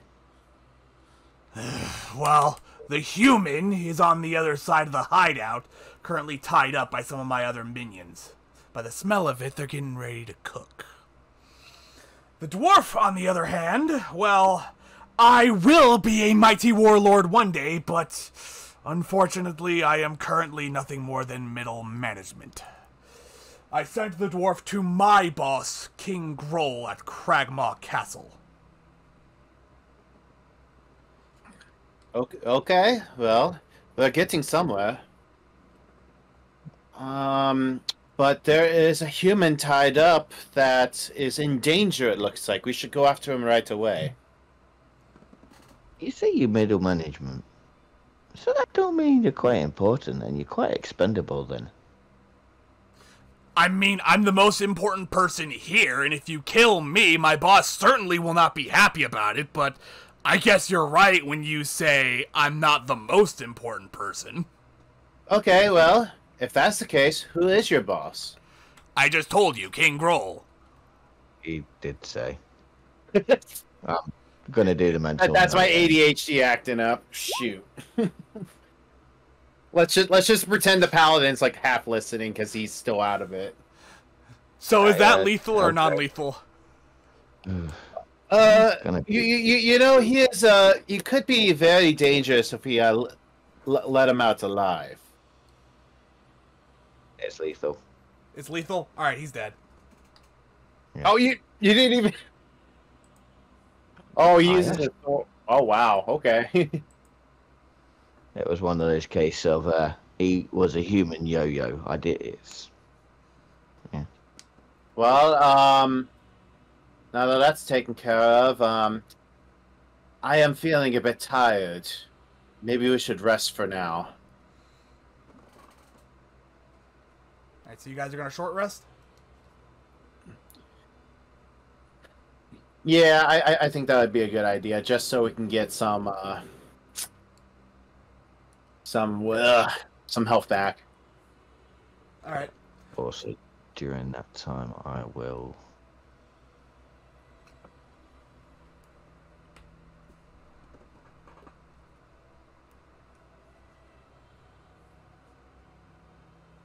Oh, you can regenerate spell slots?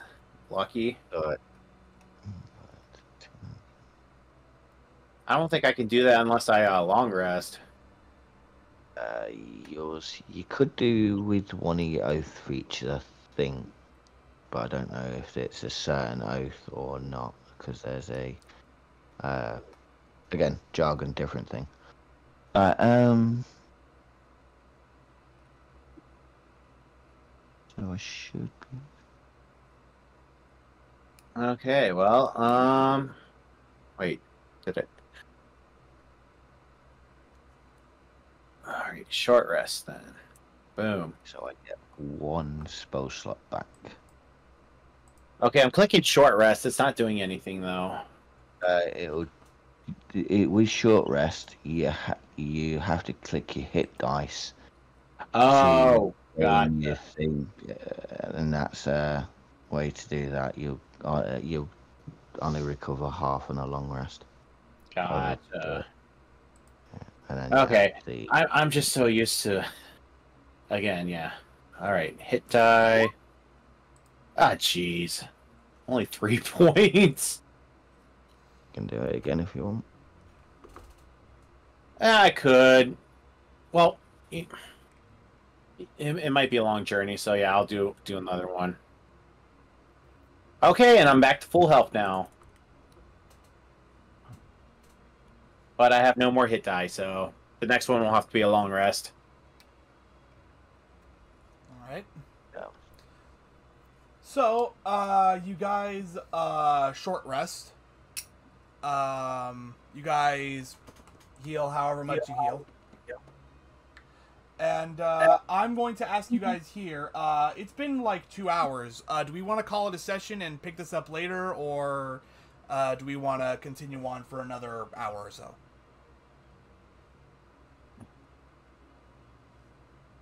I mean, I can go either way. This is basically like a session 0 still, isn't it? It was originally going to be a session 0, but at some point it just kind of changed to like a session 1. Okay, fair enough. If you're good to go, then I'm good. But if you want to call it short, then fair enough. But I've got another hour in there. Alright, you good to go? Like I said, I'm good either way. Alright. I don't see there being a lot more I'm in chapter 1, so yeah, let's keep going. Yeah, let's wrap it up. So you guys short rest, and you have the information that the human that Gundren was traveling with is here in this cave, but on the other side of it.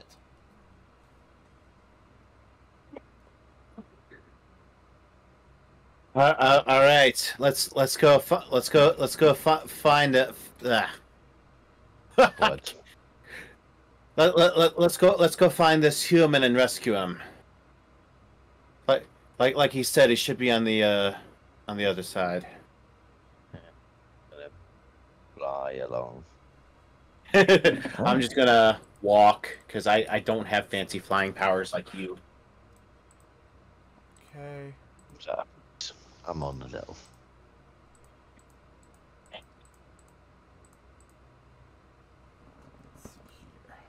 This cavern is half filled with 2 large pools of water.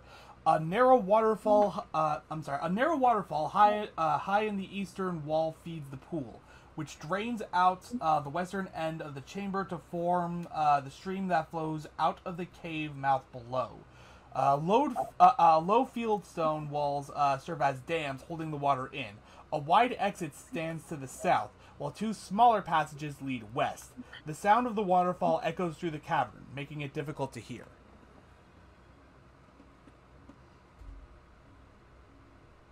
Okay then. Well, Snowflake, where do you think we should go?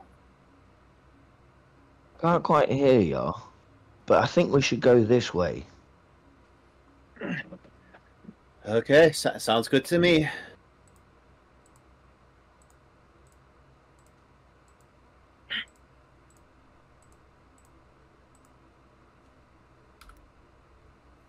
Okay. That is what you see next. Just keep swimming.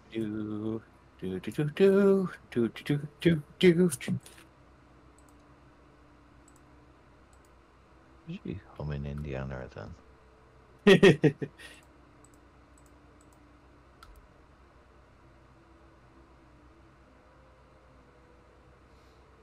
All right. Also, roll stealth. Oh, great. Okay. Why do I even try?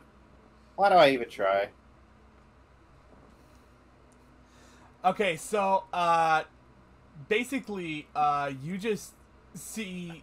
So after like, so you guys are not doing a very good job being stealthy, even with all the water. You see this come in, and then just walk away. Actually, I think we should have got advantage because of that water noise. You know what? Actually, yeah. I'm gonna say, I'm gonna give you each like one action to try and do something with this. Like the second you see him. Okay, I'm gonna throw a javelin at him. Okay. I believe that hits. Does that hit? Let me check up. Let me bring up the goblin. It does not, unfortunately. Oh. Well, there goes the javelin. Does that hit? Yeah, that hits. We've got the damage there. Yeah, I'll pull him closer. Alright. There. Should we roll for initiative, or are you going to try and talk to him? Well, Valen's discretion. Roll for initiative, or... Is it literally just him? Yeah, it's just him. Well, I'm gonna do an intimidation check real quick. Okay. Oh, nat 20! You see him wet his pants. There's just a big dark stain on his pants now. Yeah, I that's what I figured. If you value your life, you will leave this cave and you will not speak a word of this. Do you understand? Understood. And then I motion to the exit of the cave. Okay. So, yeah, he's just gonna go this way. He walks into this room, sees a bunch of people dancing, just like, oh my god, and then he just keeps moving. I would have told him to exit through the stream, but we go for that. I think he learned his lesson. Alright, so I shall reveal more for you. That is the wrong thing. That is still the wrong thing.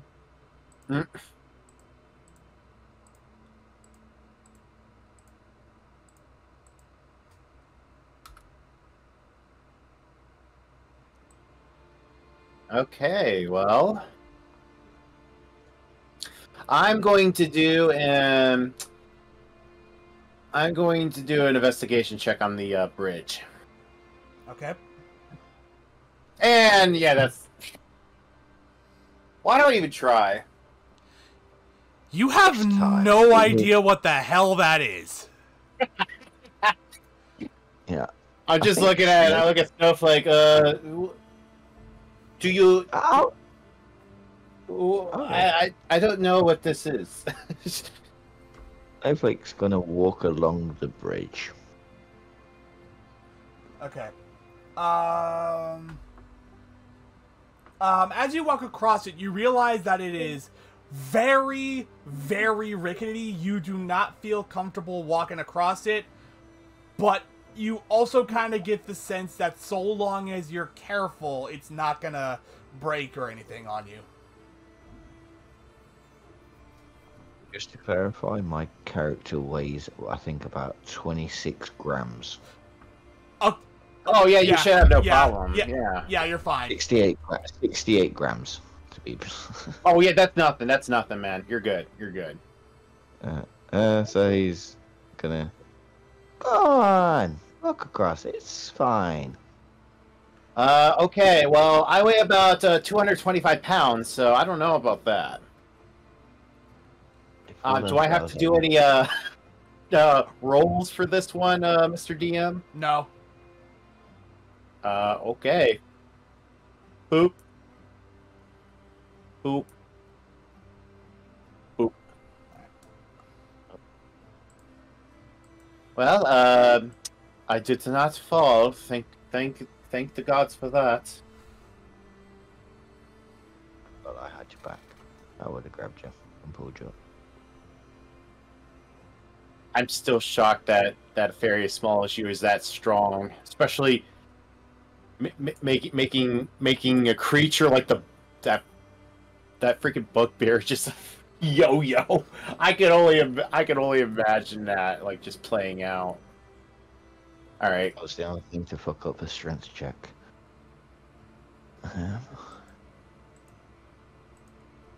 All right. What's ahead of us now, DM? More hallway. Oh, fun. Let's just keep going. And at this point, you should probably stop because you come into you don't go into the room, but you come across a room with some kind of lighting to it, and you have the faint smell of food coming from this room. Some kind of cooked meat. I smell something in there. That's for sure. So I don't know what it is, though. I'm going to attempt to... Well, they've told us about this, so I think what we should do is maybe stop the... lower a bit of light. So I'm going to use Druidcraft and snuff out... One of the... you're going to snuff that out? Alright. Yeah. So this light goes out, and like immediately everyone just kind of turns, just like, what happened to that fire we just had going? What's happening over here?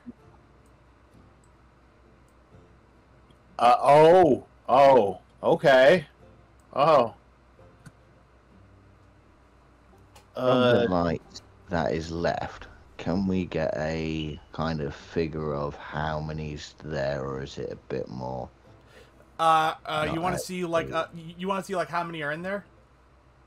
Kind of a silhouette. Am I noticing a silhouette from now the other light that's further away from us? Yeah. You are noticing a shadow of sorts coming from the cooking fire.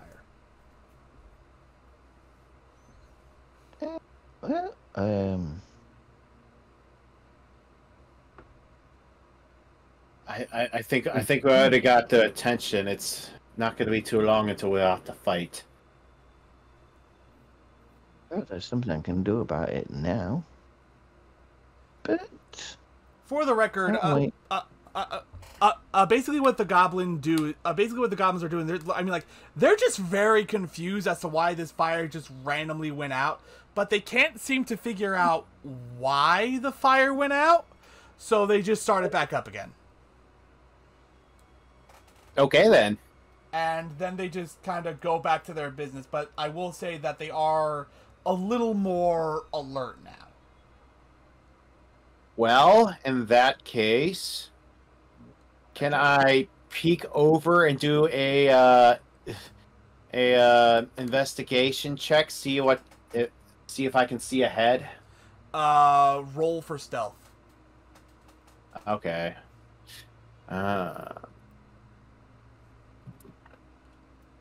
So, Yeah, let me put the fire out. so you go to step. I mean, so you go to like, just kind of peek around the corner and immediately fall on your face. And because of the loud sound of your armor, it alerts everyone. Roll initiative. Damn it. Oh, but I rolled decently for initiative. Yeah, that's not a problem. Where's my character sheet then? Jeez. Oh, This shit, is I like should have. This is like the stupidest, most clumsy. Oh, hi there. It's like the most the clumsiest paladin I've ever seen. I am a pious man. Psh, all my face. What?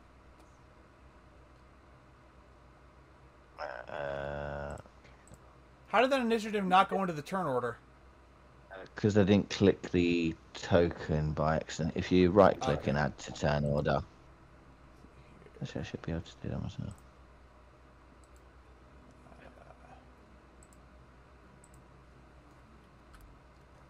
One second. There we go.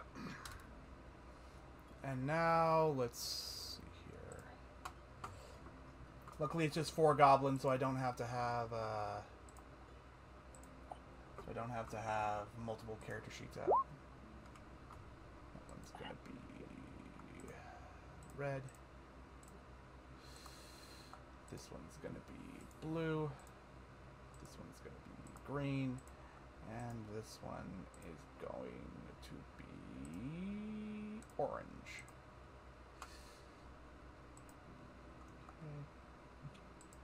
Ba-do-da-ba-de-ba-ba-da.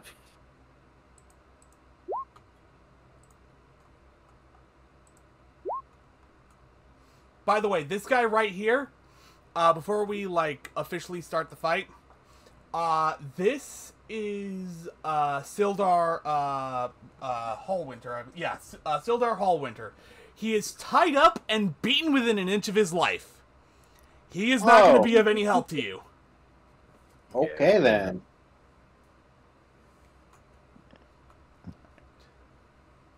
So,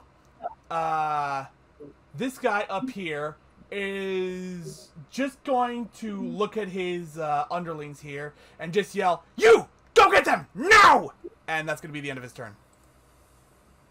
Lucius, it is now your turn. Okay then. Well.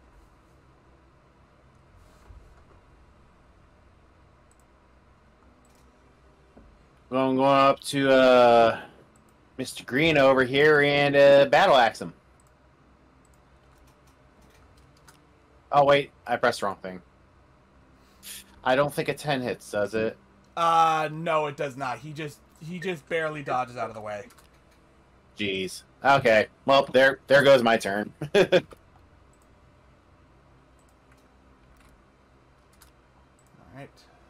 Second, just setting health and everything.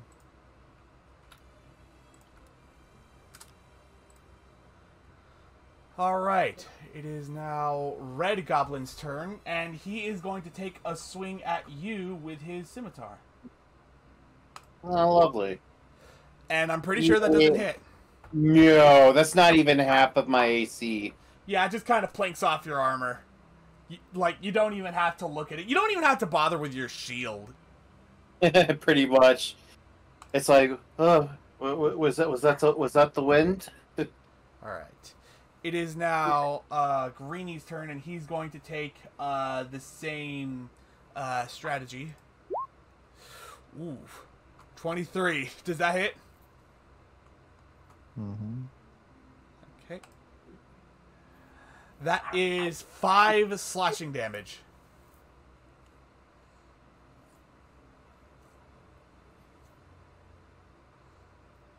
You there, Lucius? Oh yeah, I'm here. Yeah, that's 5 slashing damage. Oh, I thought he was attacking Snowflake. Sorry. No. Well, that's not cool. All right.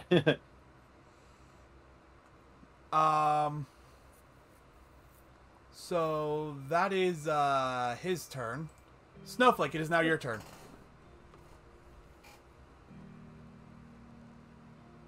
Snowflake's gonna just kind of cautiously go near the end. Alright. Look at what he's got, and he's gonna lob one of his darts at the green one. Alright. 19. Yeah, that hits. That goes like right into his like neck, and he's what the frick? That hurt. What the frick? All right. Anything else or? No, that's it for now. All right. It is now Bluey's turn, and Bluey.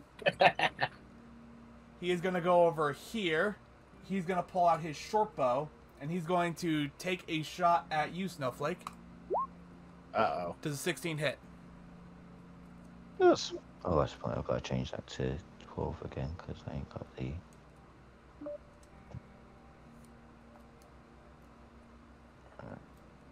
Yeah, that is.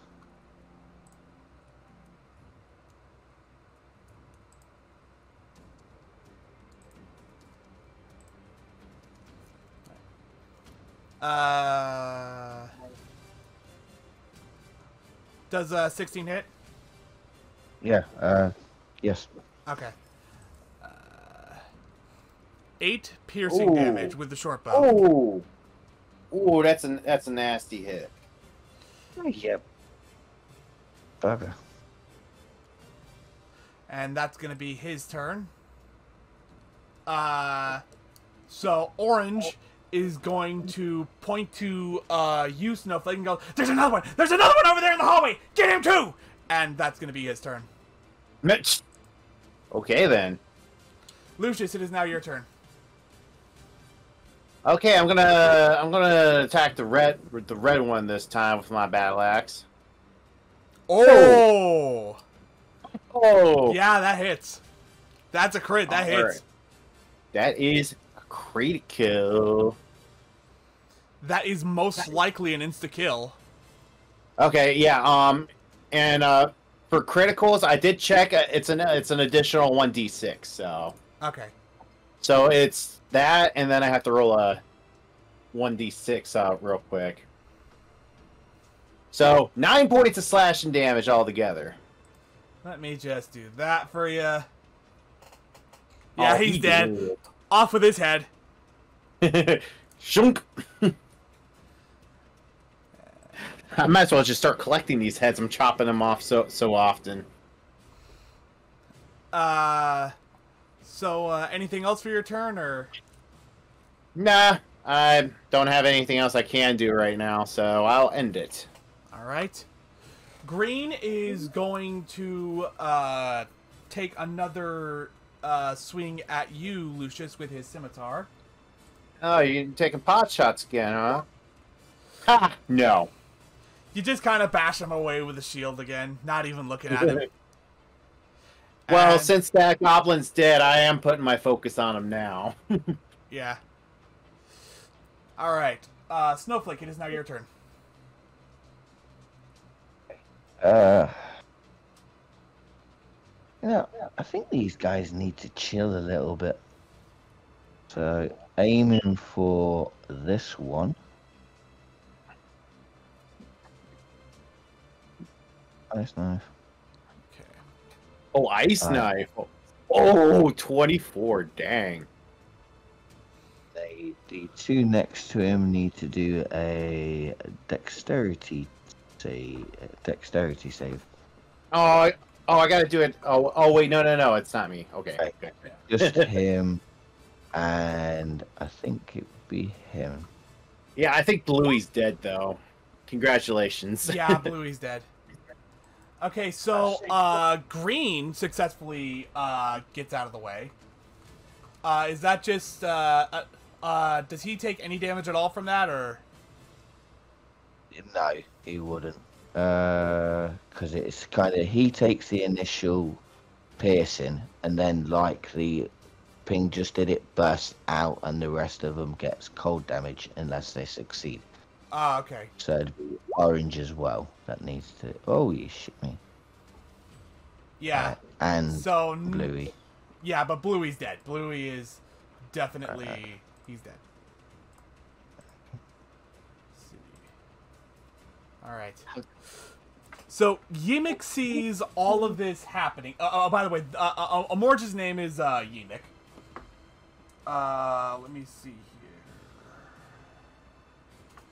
So what he does is he grabs Sildar and he basically like holds him over the edge of this like ledge right here.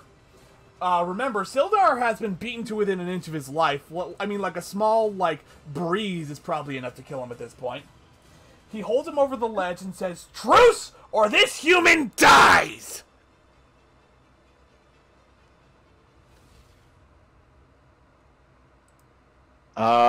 Okay, I don't know what to do with this one, Snowflake. Lower your weapons. Okay, I slowly put down my battle axe and raise my hands up then. Good, good. Now, let me tell you something, Clark. Not good, boss. This place would be much better with me in charge. So here's the deal. You go kill Clark, and I return human to you. What do you say? Well, about that... Wait. Snowflake smiles. Wow. Yes, Snowflake, why don't you say something? You want to make a deal? Yes. You think you're more... I'll tell you what. How about you pass us the human first for his safety? Let us heal him. No. And we'll deal with it. No. Clark's head, or he die. Let me try to do a persuasion check to get him to hand over the human first. All right. Ready, please. Ooh, 12. So I basically say to him, "But how do we know that you're going to give us the human back once we kill Clark? If he's that close to death already, you might as well let us heal him first, you know?" Oh, this human, he's not going to die unless I do something to him. He's not just going to pass out dead from just continuing to exist. And by the way, at this point, Sildar just kind of coughs up some blood, and he says, Don't trust, you can't trust him. Quiet, human! Deal? And Snowflake, I'm gonna let you roll persuasion to see if you can't get him out of this. Come on, please roll good. Please roll good.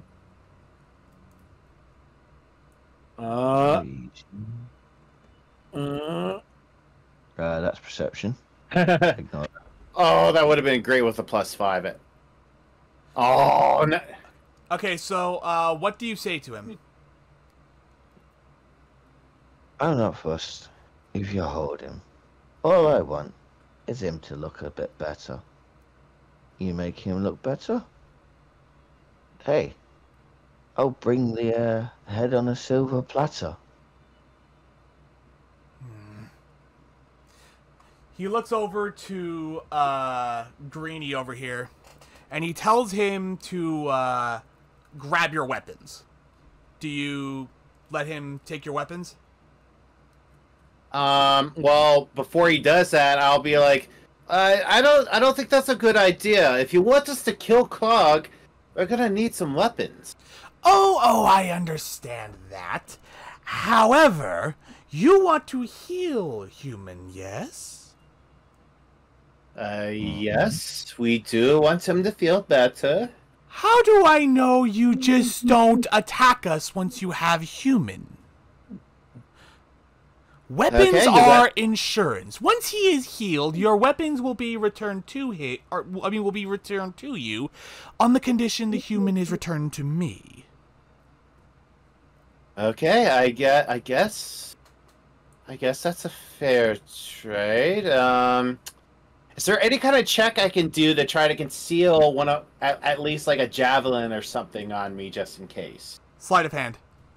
Okay, I'm doing sleight of hand. Ooh, does I'm gonna 11? see if he sees that. He does not see that. Oh, good. Can I just? I got 5 javelins on me. Am I able to smuggle them all, or will he see that? I'm gonna say 1. He you can like smuggle 1 and he won't see it. Shoot. All right. So got 1 javelin and no battle axe. My battle axe. I want my battle axe. I dare you. Okay. So Greeny just kind of takes all your weapons.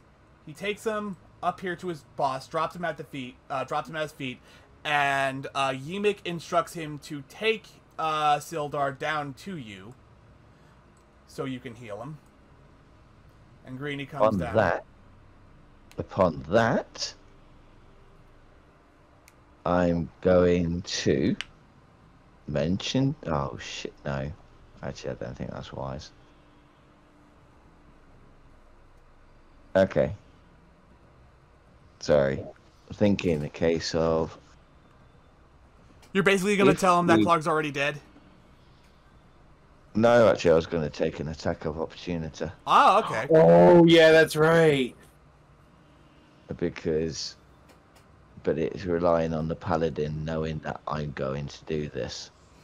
So I'm looking at like- paladin, Let's see. giving him a little bit of a nod, holding onto my belt.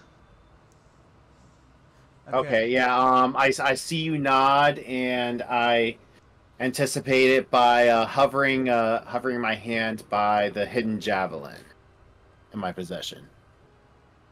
Am I allowed to do this as a surprise attack? You may. Not sneak attack. Okay. All right, and well, first before you do it, I nod my head towards both, as if asking you who you want to attack. So, with that, I'm going to say sleight of hand to see how well you're communicating this to each other without them catching on. Okay. And for the record, I've already rolled for how well they can tell. Okay. Well, Wouldn't that it sleight of be- hand was wouldn't it not be- as good. Wouldn't it be deception? Yeah. Yeah, wouldn't it be decep- You're absolutely right. It would be deception. My bad. Okay. Well, I get a +3 in deception, so. Oh. He does not Yeah. notice anything. Good. So yeah, as you're motioning towards the orange goblin, I nod and I tuck my head towards the green goblin, motioning that I'm going to attack him. Could grapple him. Oh yeah, I could grapple him. That's right. Would that be an athletics check if I do that? I believe it would be either. Yeah, I think it would be athletics versus his either athletics or acrobatics. Okay, And in this case, it's going to be acrobatics because his dex is higher than his strength. gotcha. All right, so like I do like a count of 3 with my fingers towards Snowflake, and I go 1, 2, 3, and then athletics check. Okay. Shit. Oh, mutual. I'm going to say that you do grapple him. You do Okay. successfully grapple him. And as I grapple him, I take the javelin that I have in my hand and try to stab him with it. I'm not. Am I able to do that? Can he do that as like part of the grapple thing? I mean, on like the same turn. Technically, no. Okay. Darn it. Okay. And then you do Thorn Whip to him.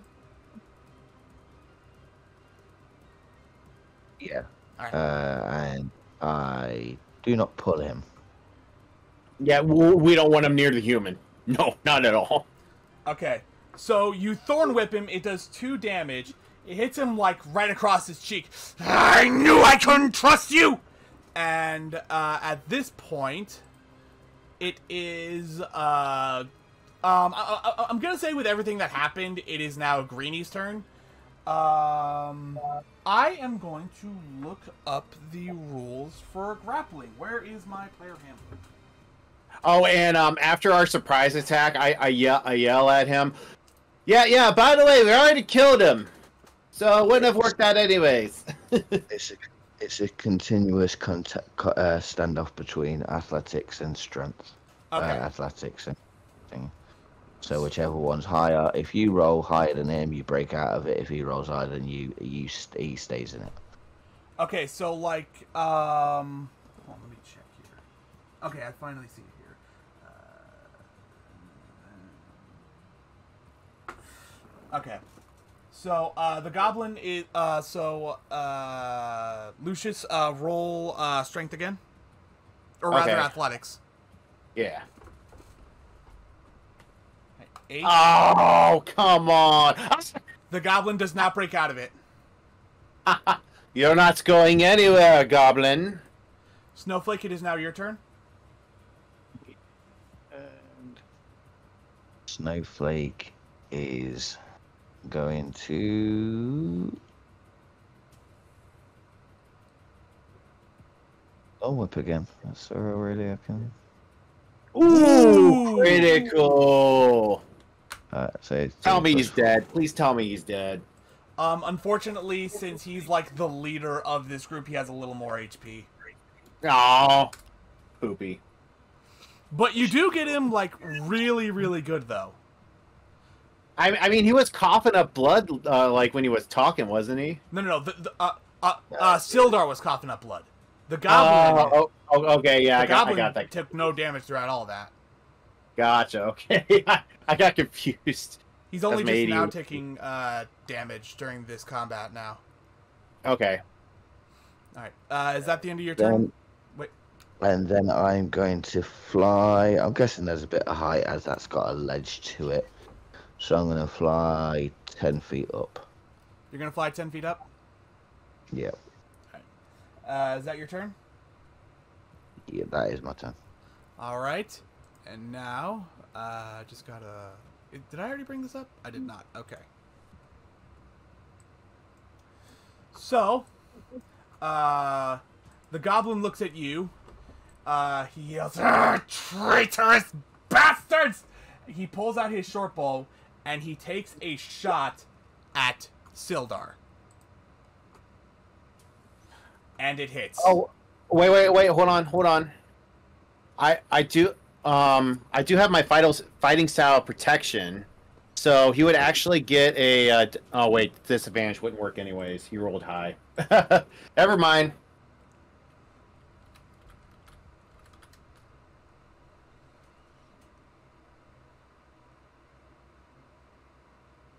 Yeah. So he hits, and that's 6 damage. Sildar was at 1. Sildar is now currently in the process of making death saves. Oh, you sneaky little creature. All right. So it's It's your turn again, Lucius. all right. Well, Green Goblin over here is getting stabbed, so I was gonna say I would have an advantage since I'm grappling him, wouldn't I? Yeah, but his AC is still higher. Oh, come on! Come on! The goblin's AC is 15. Screw you, goblin!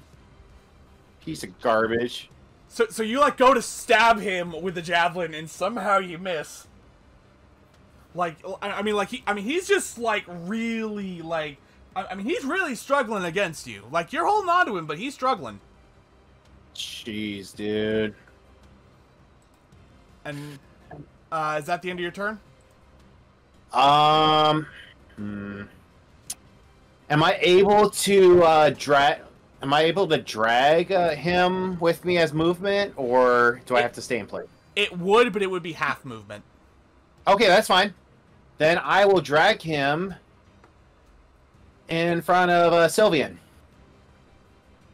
Okay, so like right here. So it will block. Yeah, so it'll block the orange goblin's line of sight. All right. It is now green goblin's turn. And okay, he is going to attempt to break out again, so your athletics versus his strength. 17. Can you beat it? Nope. Oh, not quite. He musters up all the strength he can, and you almost lose grip on him, but not quite. And that's going to be his turn. Snowflake, it's your turn. Snowflake, finish off this this cocky goblin over here.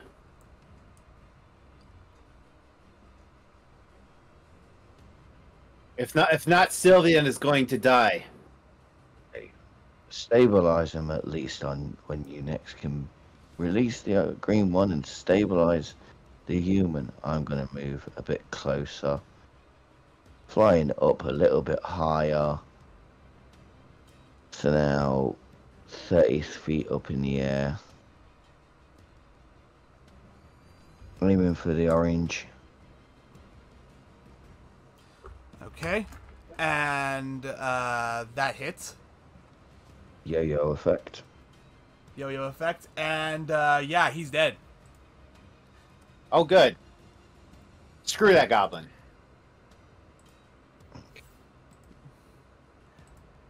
And with that, I am going to... wait, you continue. Yeah, and that'll be my turn. Sorry. Oh, okay. I am going to have Sildar roll a death save. That was a fail. So, yeah, but effectively... Yimik is dead. Lucius, it is now your turn. The only enemy left is grappled, but lay on hands.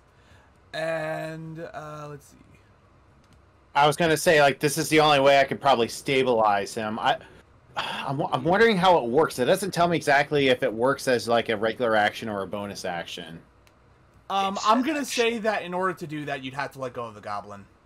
That's what I was thinking. Like, I was thinking maybe, like, throw the goblin away from me and then do lay on hands. I don't know if I would have the amount of actions to do it, though. It would be a free action. Oh, lay on hands would be? No.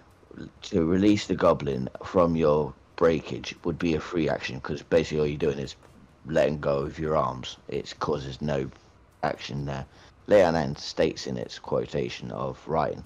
It's an action. Okay. Okay. Gotcha. All right. Well, I'll let him go and use lay on hands with what's his name again? Sylvian or Sildar. Sildar. Yeah. How many points do you recover? I'm going to use half of what I have, so 5 hit points. 5 hit points? Yeah. That brings him to 0. He is still out. Wait, what? What? No. That's not, HP you don't go to minuses. Oh, okay. Yeah, that's not how it works. Yeah. Oh, okay. Then never mind. He wakes back up. I was gonna say what? All right. Well, in that case, then, well, I have no actions or bonus actions, so that's my turn. All right. And at this point, Greeny here, seeing everything, he's gonna disengage and try to run away. And I'm going to do it. Oh, am I able to do attack of opportunity on him? Yep. He's disengaged. You shouldn't be able to. Yeah, that's what I was thinking. That's why I asked, because I heard disengage. I'm like, Oh, okay. yeah. Yeah, and what he's gonna do is he doesn't care about you guys anymore. He's just like, I am out of here. Mhm. That's I am 15, out of here. 25, 30, and he's gonna take the dash. Well, actually, no, he took the disengage action, so he's just, yeah. And with that, combat is over. Because the goblin is just running. Unless you want to chase him down. I'm more worried about our captive human here. All right. In enough distance to get him. Let me reveal the area.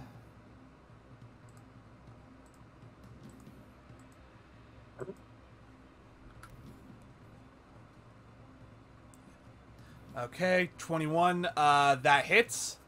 It does 1 damage. Let's see here. Yeah. Yo-yo. All right. Yep. So plus yo-yo. Yeah, he's dead.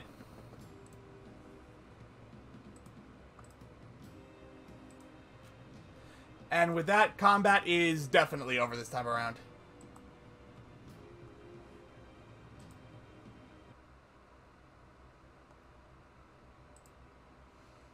I'm gonna fly a bit lower. Sorry about that. We just didn't mean to get you shot. Freaking Kragamog goblins. I don't blame you. It's fucking goblins. Yeah, well, hopefully we don't run into any more. I'm getting sick of goblins at this point. Well, unfortunately, if you want to save Gundren, you're probably gonna have to fight some more at some point. Well, I did hear from the boss of this cave where he's being held at. Do you know how far away it is by chance? No, I don't even know where it is. We were brought here first, and I was brought in here. I had my equipment taken away from me. I was beaten and tortured. I don't know where Gundren is. Well, unfortunately, we're not going to find him right away, and I don't know about Snowflake, but I am getting pretty tired from all the fighting. So I think it's best. We already have some beds and a campfire. We might as well rest up for the battle ahead. Could you untie me first? Oh yeah, of course. So you guys are basically just gonna take a long rest in here? Yeah, might as well. All right. Yeah. While you guys are doing your long rest, Sildar basically tells you everything he knows. I'm not gonna try and dress it up because I'm bad at roleplay. I'm just gonna tell you straight up what it is. The 3 Rockseeker brothers, Gundren, Thardrin, and Nundro, recently located an entrance to the long-lost Wave Echo Cave, site of the mines of the Phandelver's Pact. Let's see, share the information in the first 2 paragraphs of the background section. Okay, gotta go to a different page now. Let's see. Okay. More than 500 years ago, clans of dwarves and gnomes made an agreement known as the Phandelver's Pact, by which they would share a rich mine in a wondrous cavern known as Wave Echo Cave. In addition to its mineral wealth, The mine contained great magical power. Human spellcasters allied themselves with the dwarves and gnomes to channel and bind that energy into a great forge called the Forge of Spells, where magic items could be crafted. Times were good, and the nearby human town of Fandalen prospered as well. But then disaster struck when orcs swept through the north and laid waste to all in their path. A powerful force of orcs, reinforced by evil mercenary wizards, attacked Wave Echo Cave to seize its riches and magic treasures. Human wizards fought alongside their dwarf and gnome allies to defend the Forge of Spells, and the ensuing spell battle destroyed much of the cavern. Few survived the cave-ins and tremors, and the location of Wave Echo Cave was lost. Tragic.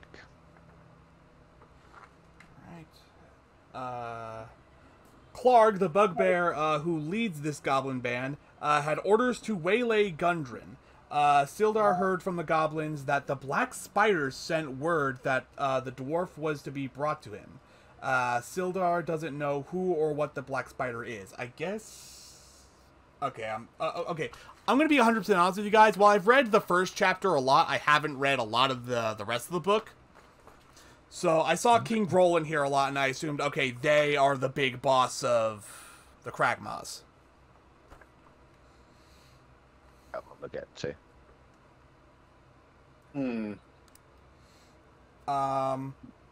Gundren had a map showing the secret location of Wave Echo Cave, but the goblins took it when they captured him.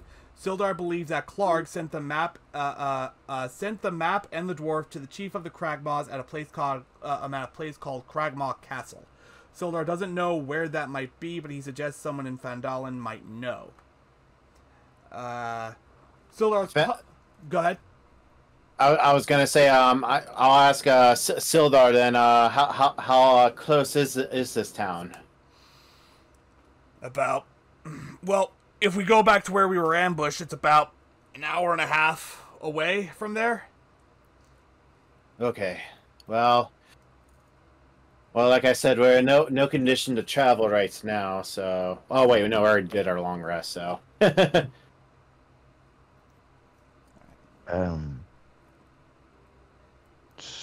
there's some items near the beginning.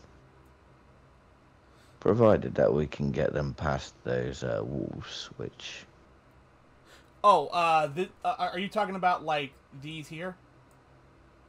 That's not a wall, that's a ledge. You can just walk up these steps right here and get them back. Sorry, wolf. The, like wolves. Oh, the wolves! Yeah. Okay, I'm sorry. Yeah. Sorry, accent. My bad. Well, let me ask you. Let me ask you something. Can you fight? Maybe if I had we just continued. We just finished a long rest, so yeah. I can fight, but I'd need some kind of weapon. They took all my armor and equipment. Well, we could search for a weapon on one of these goblins for you to use for now. Just gonna hand him my dagger. Okay. And let me write that bit down. It's the whole point why I got a dagger on the character. So, just to give it to someone else in case they need it? For NPCs, yeah. Okay.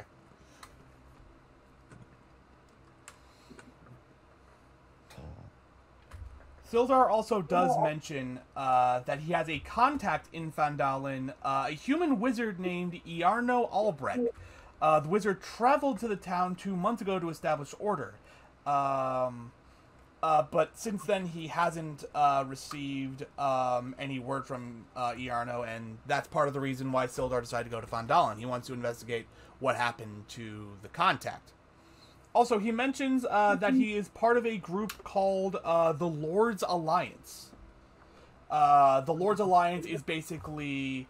I don't really know how to describe it. I guess kind of like a... volunteer guard group.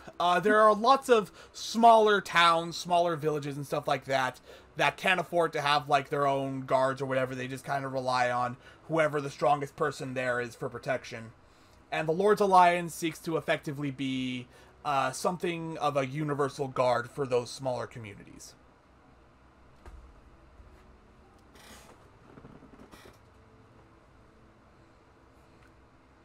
And that's it. Ah. Well, if you... Yeah, well, good sir.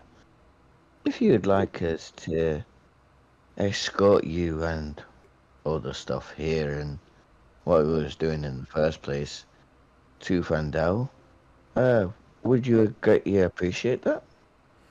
I would, actually. I don't have the money on me right now, but once I get to Van Dalen, I'd be able to take out a loan at 50 GP and split it between you two. Okay, I could. So 25 GP for you each once we get to Van Dalen. That is very gracious. That is very gracious of you, sir. Yes. Well, with that kind of price, I would offer to carry you, but that's just embarrassing for them. Just would be embarrassing for both of us. Not to worry. I can carry him just fine. All right. So I'm guessing you guys leave the cavern, or do you want to do something with the wolves first? I'm gonna honestly try and distract the wolves with the dead goblins.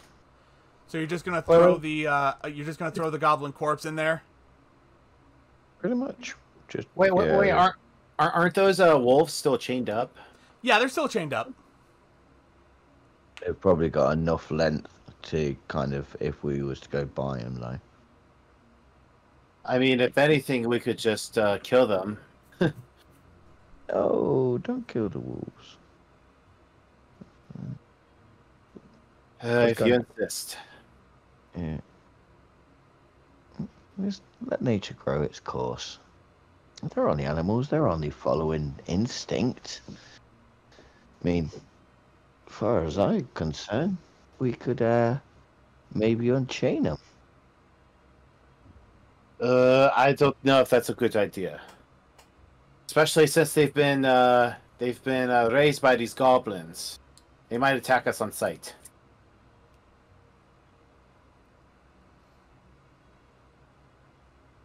So, do you throw the goblin corpse in there? Yeah, we're gonna throw the goblin corpses. Oh, okay then. let's see how they react. Okay, so you throw two goblin corpses in there, one towards each wolf.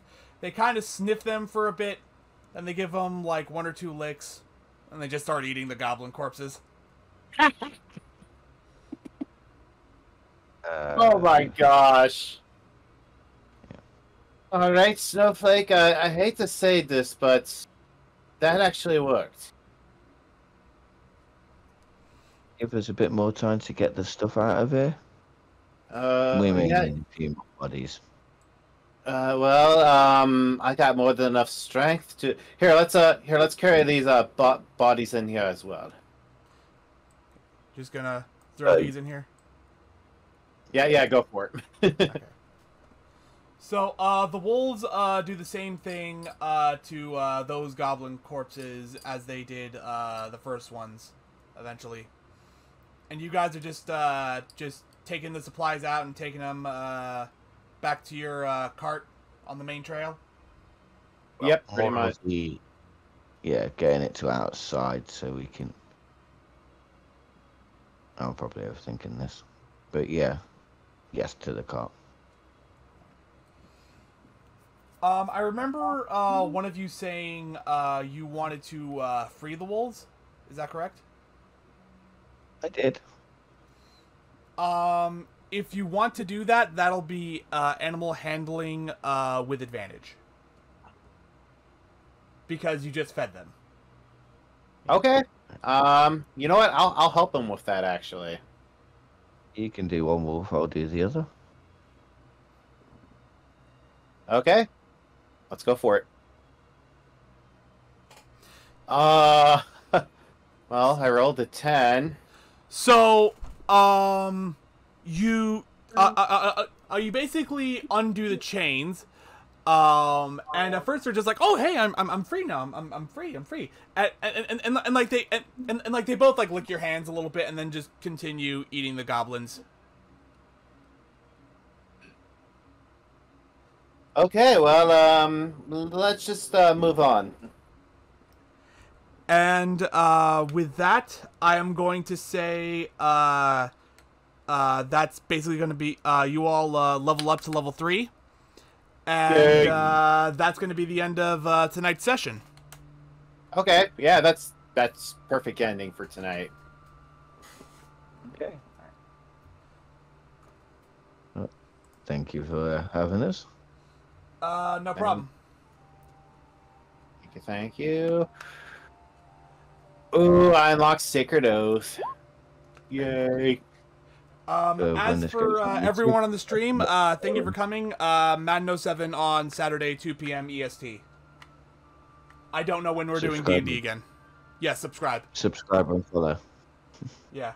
Also, make sure to follow Blue Oni on Twitch as well. Yeah, I'm gonna try to stream. Again. It's just a lot been going on in my life, so it's been kind of hard. Yeah. Just for a hello in the comments. All right. And with that, I'm going to end the stream. See you guys later with something else.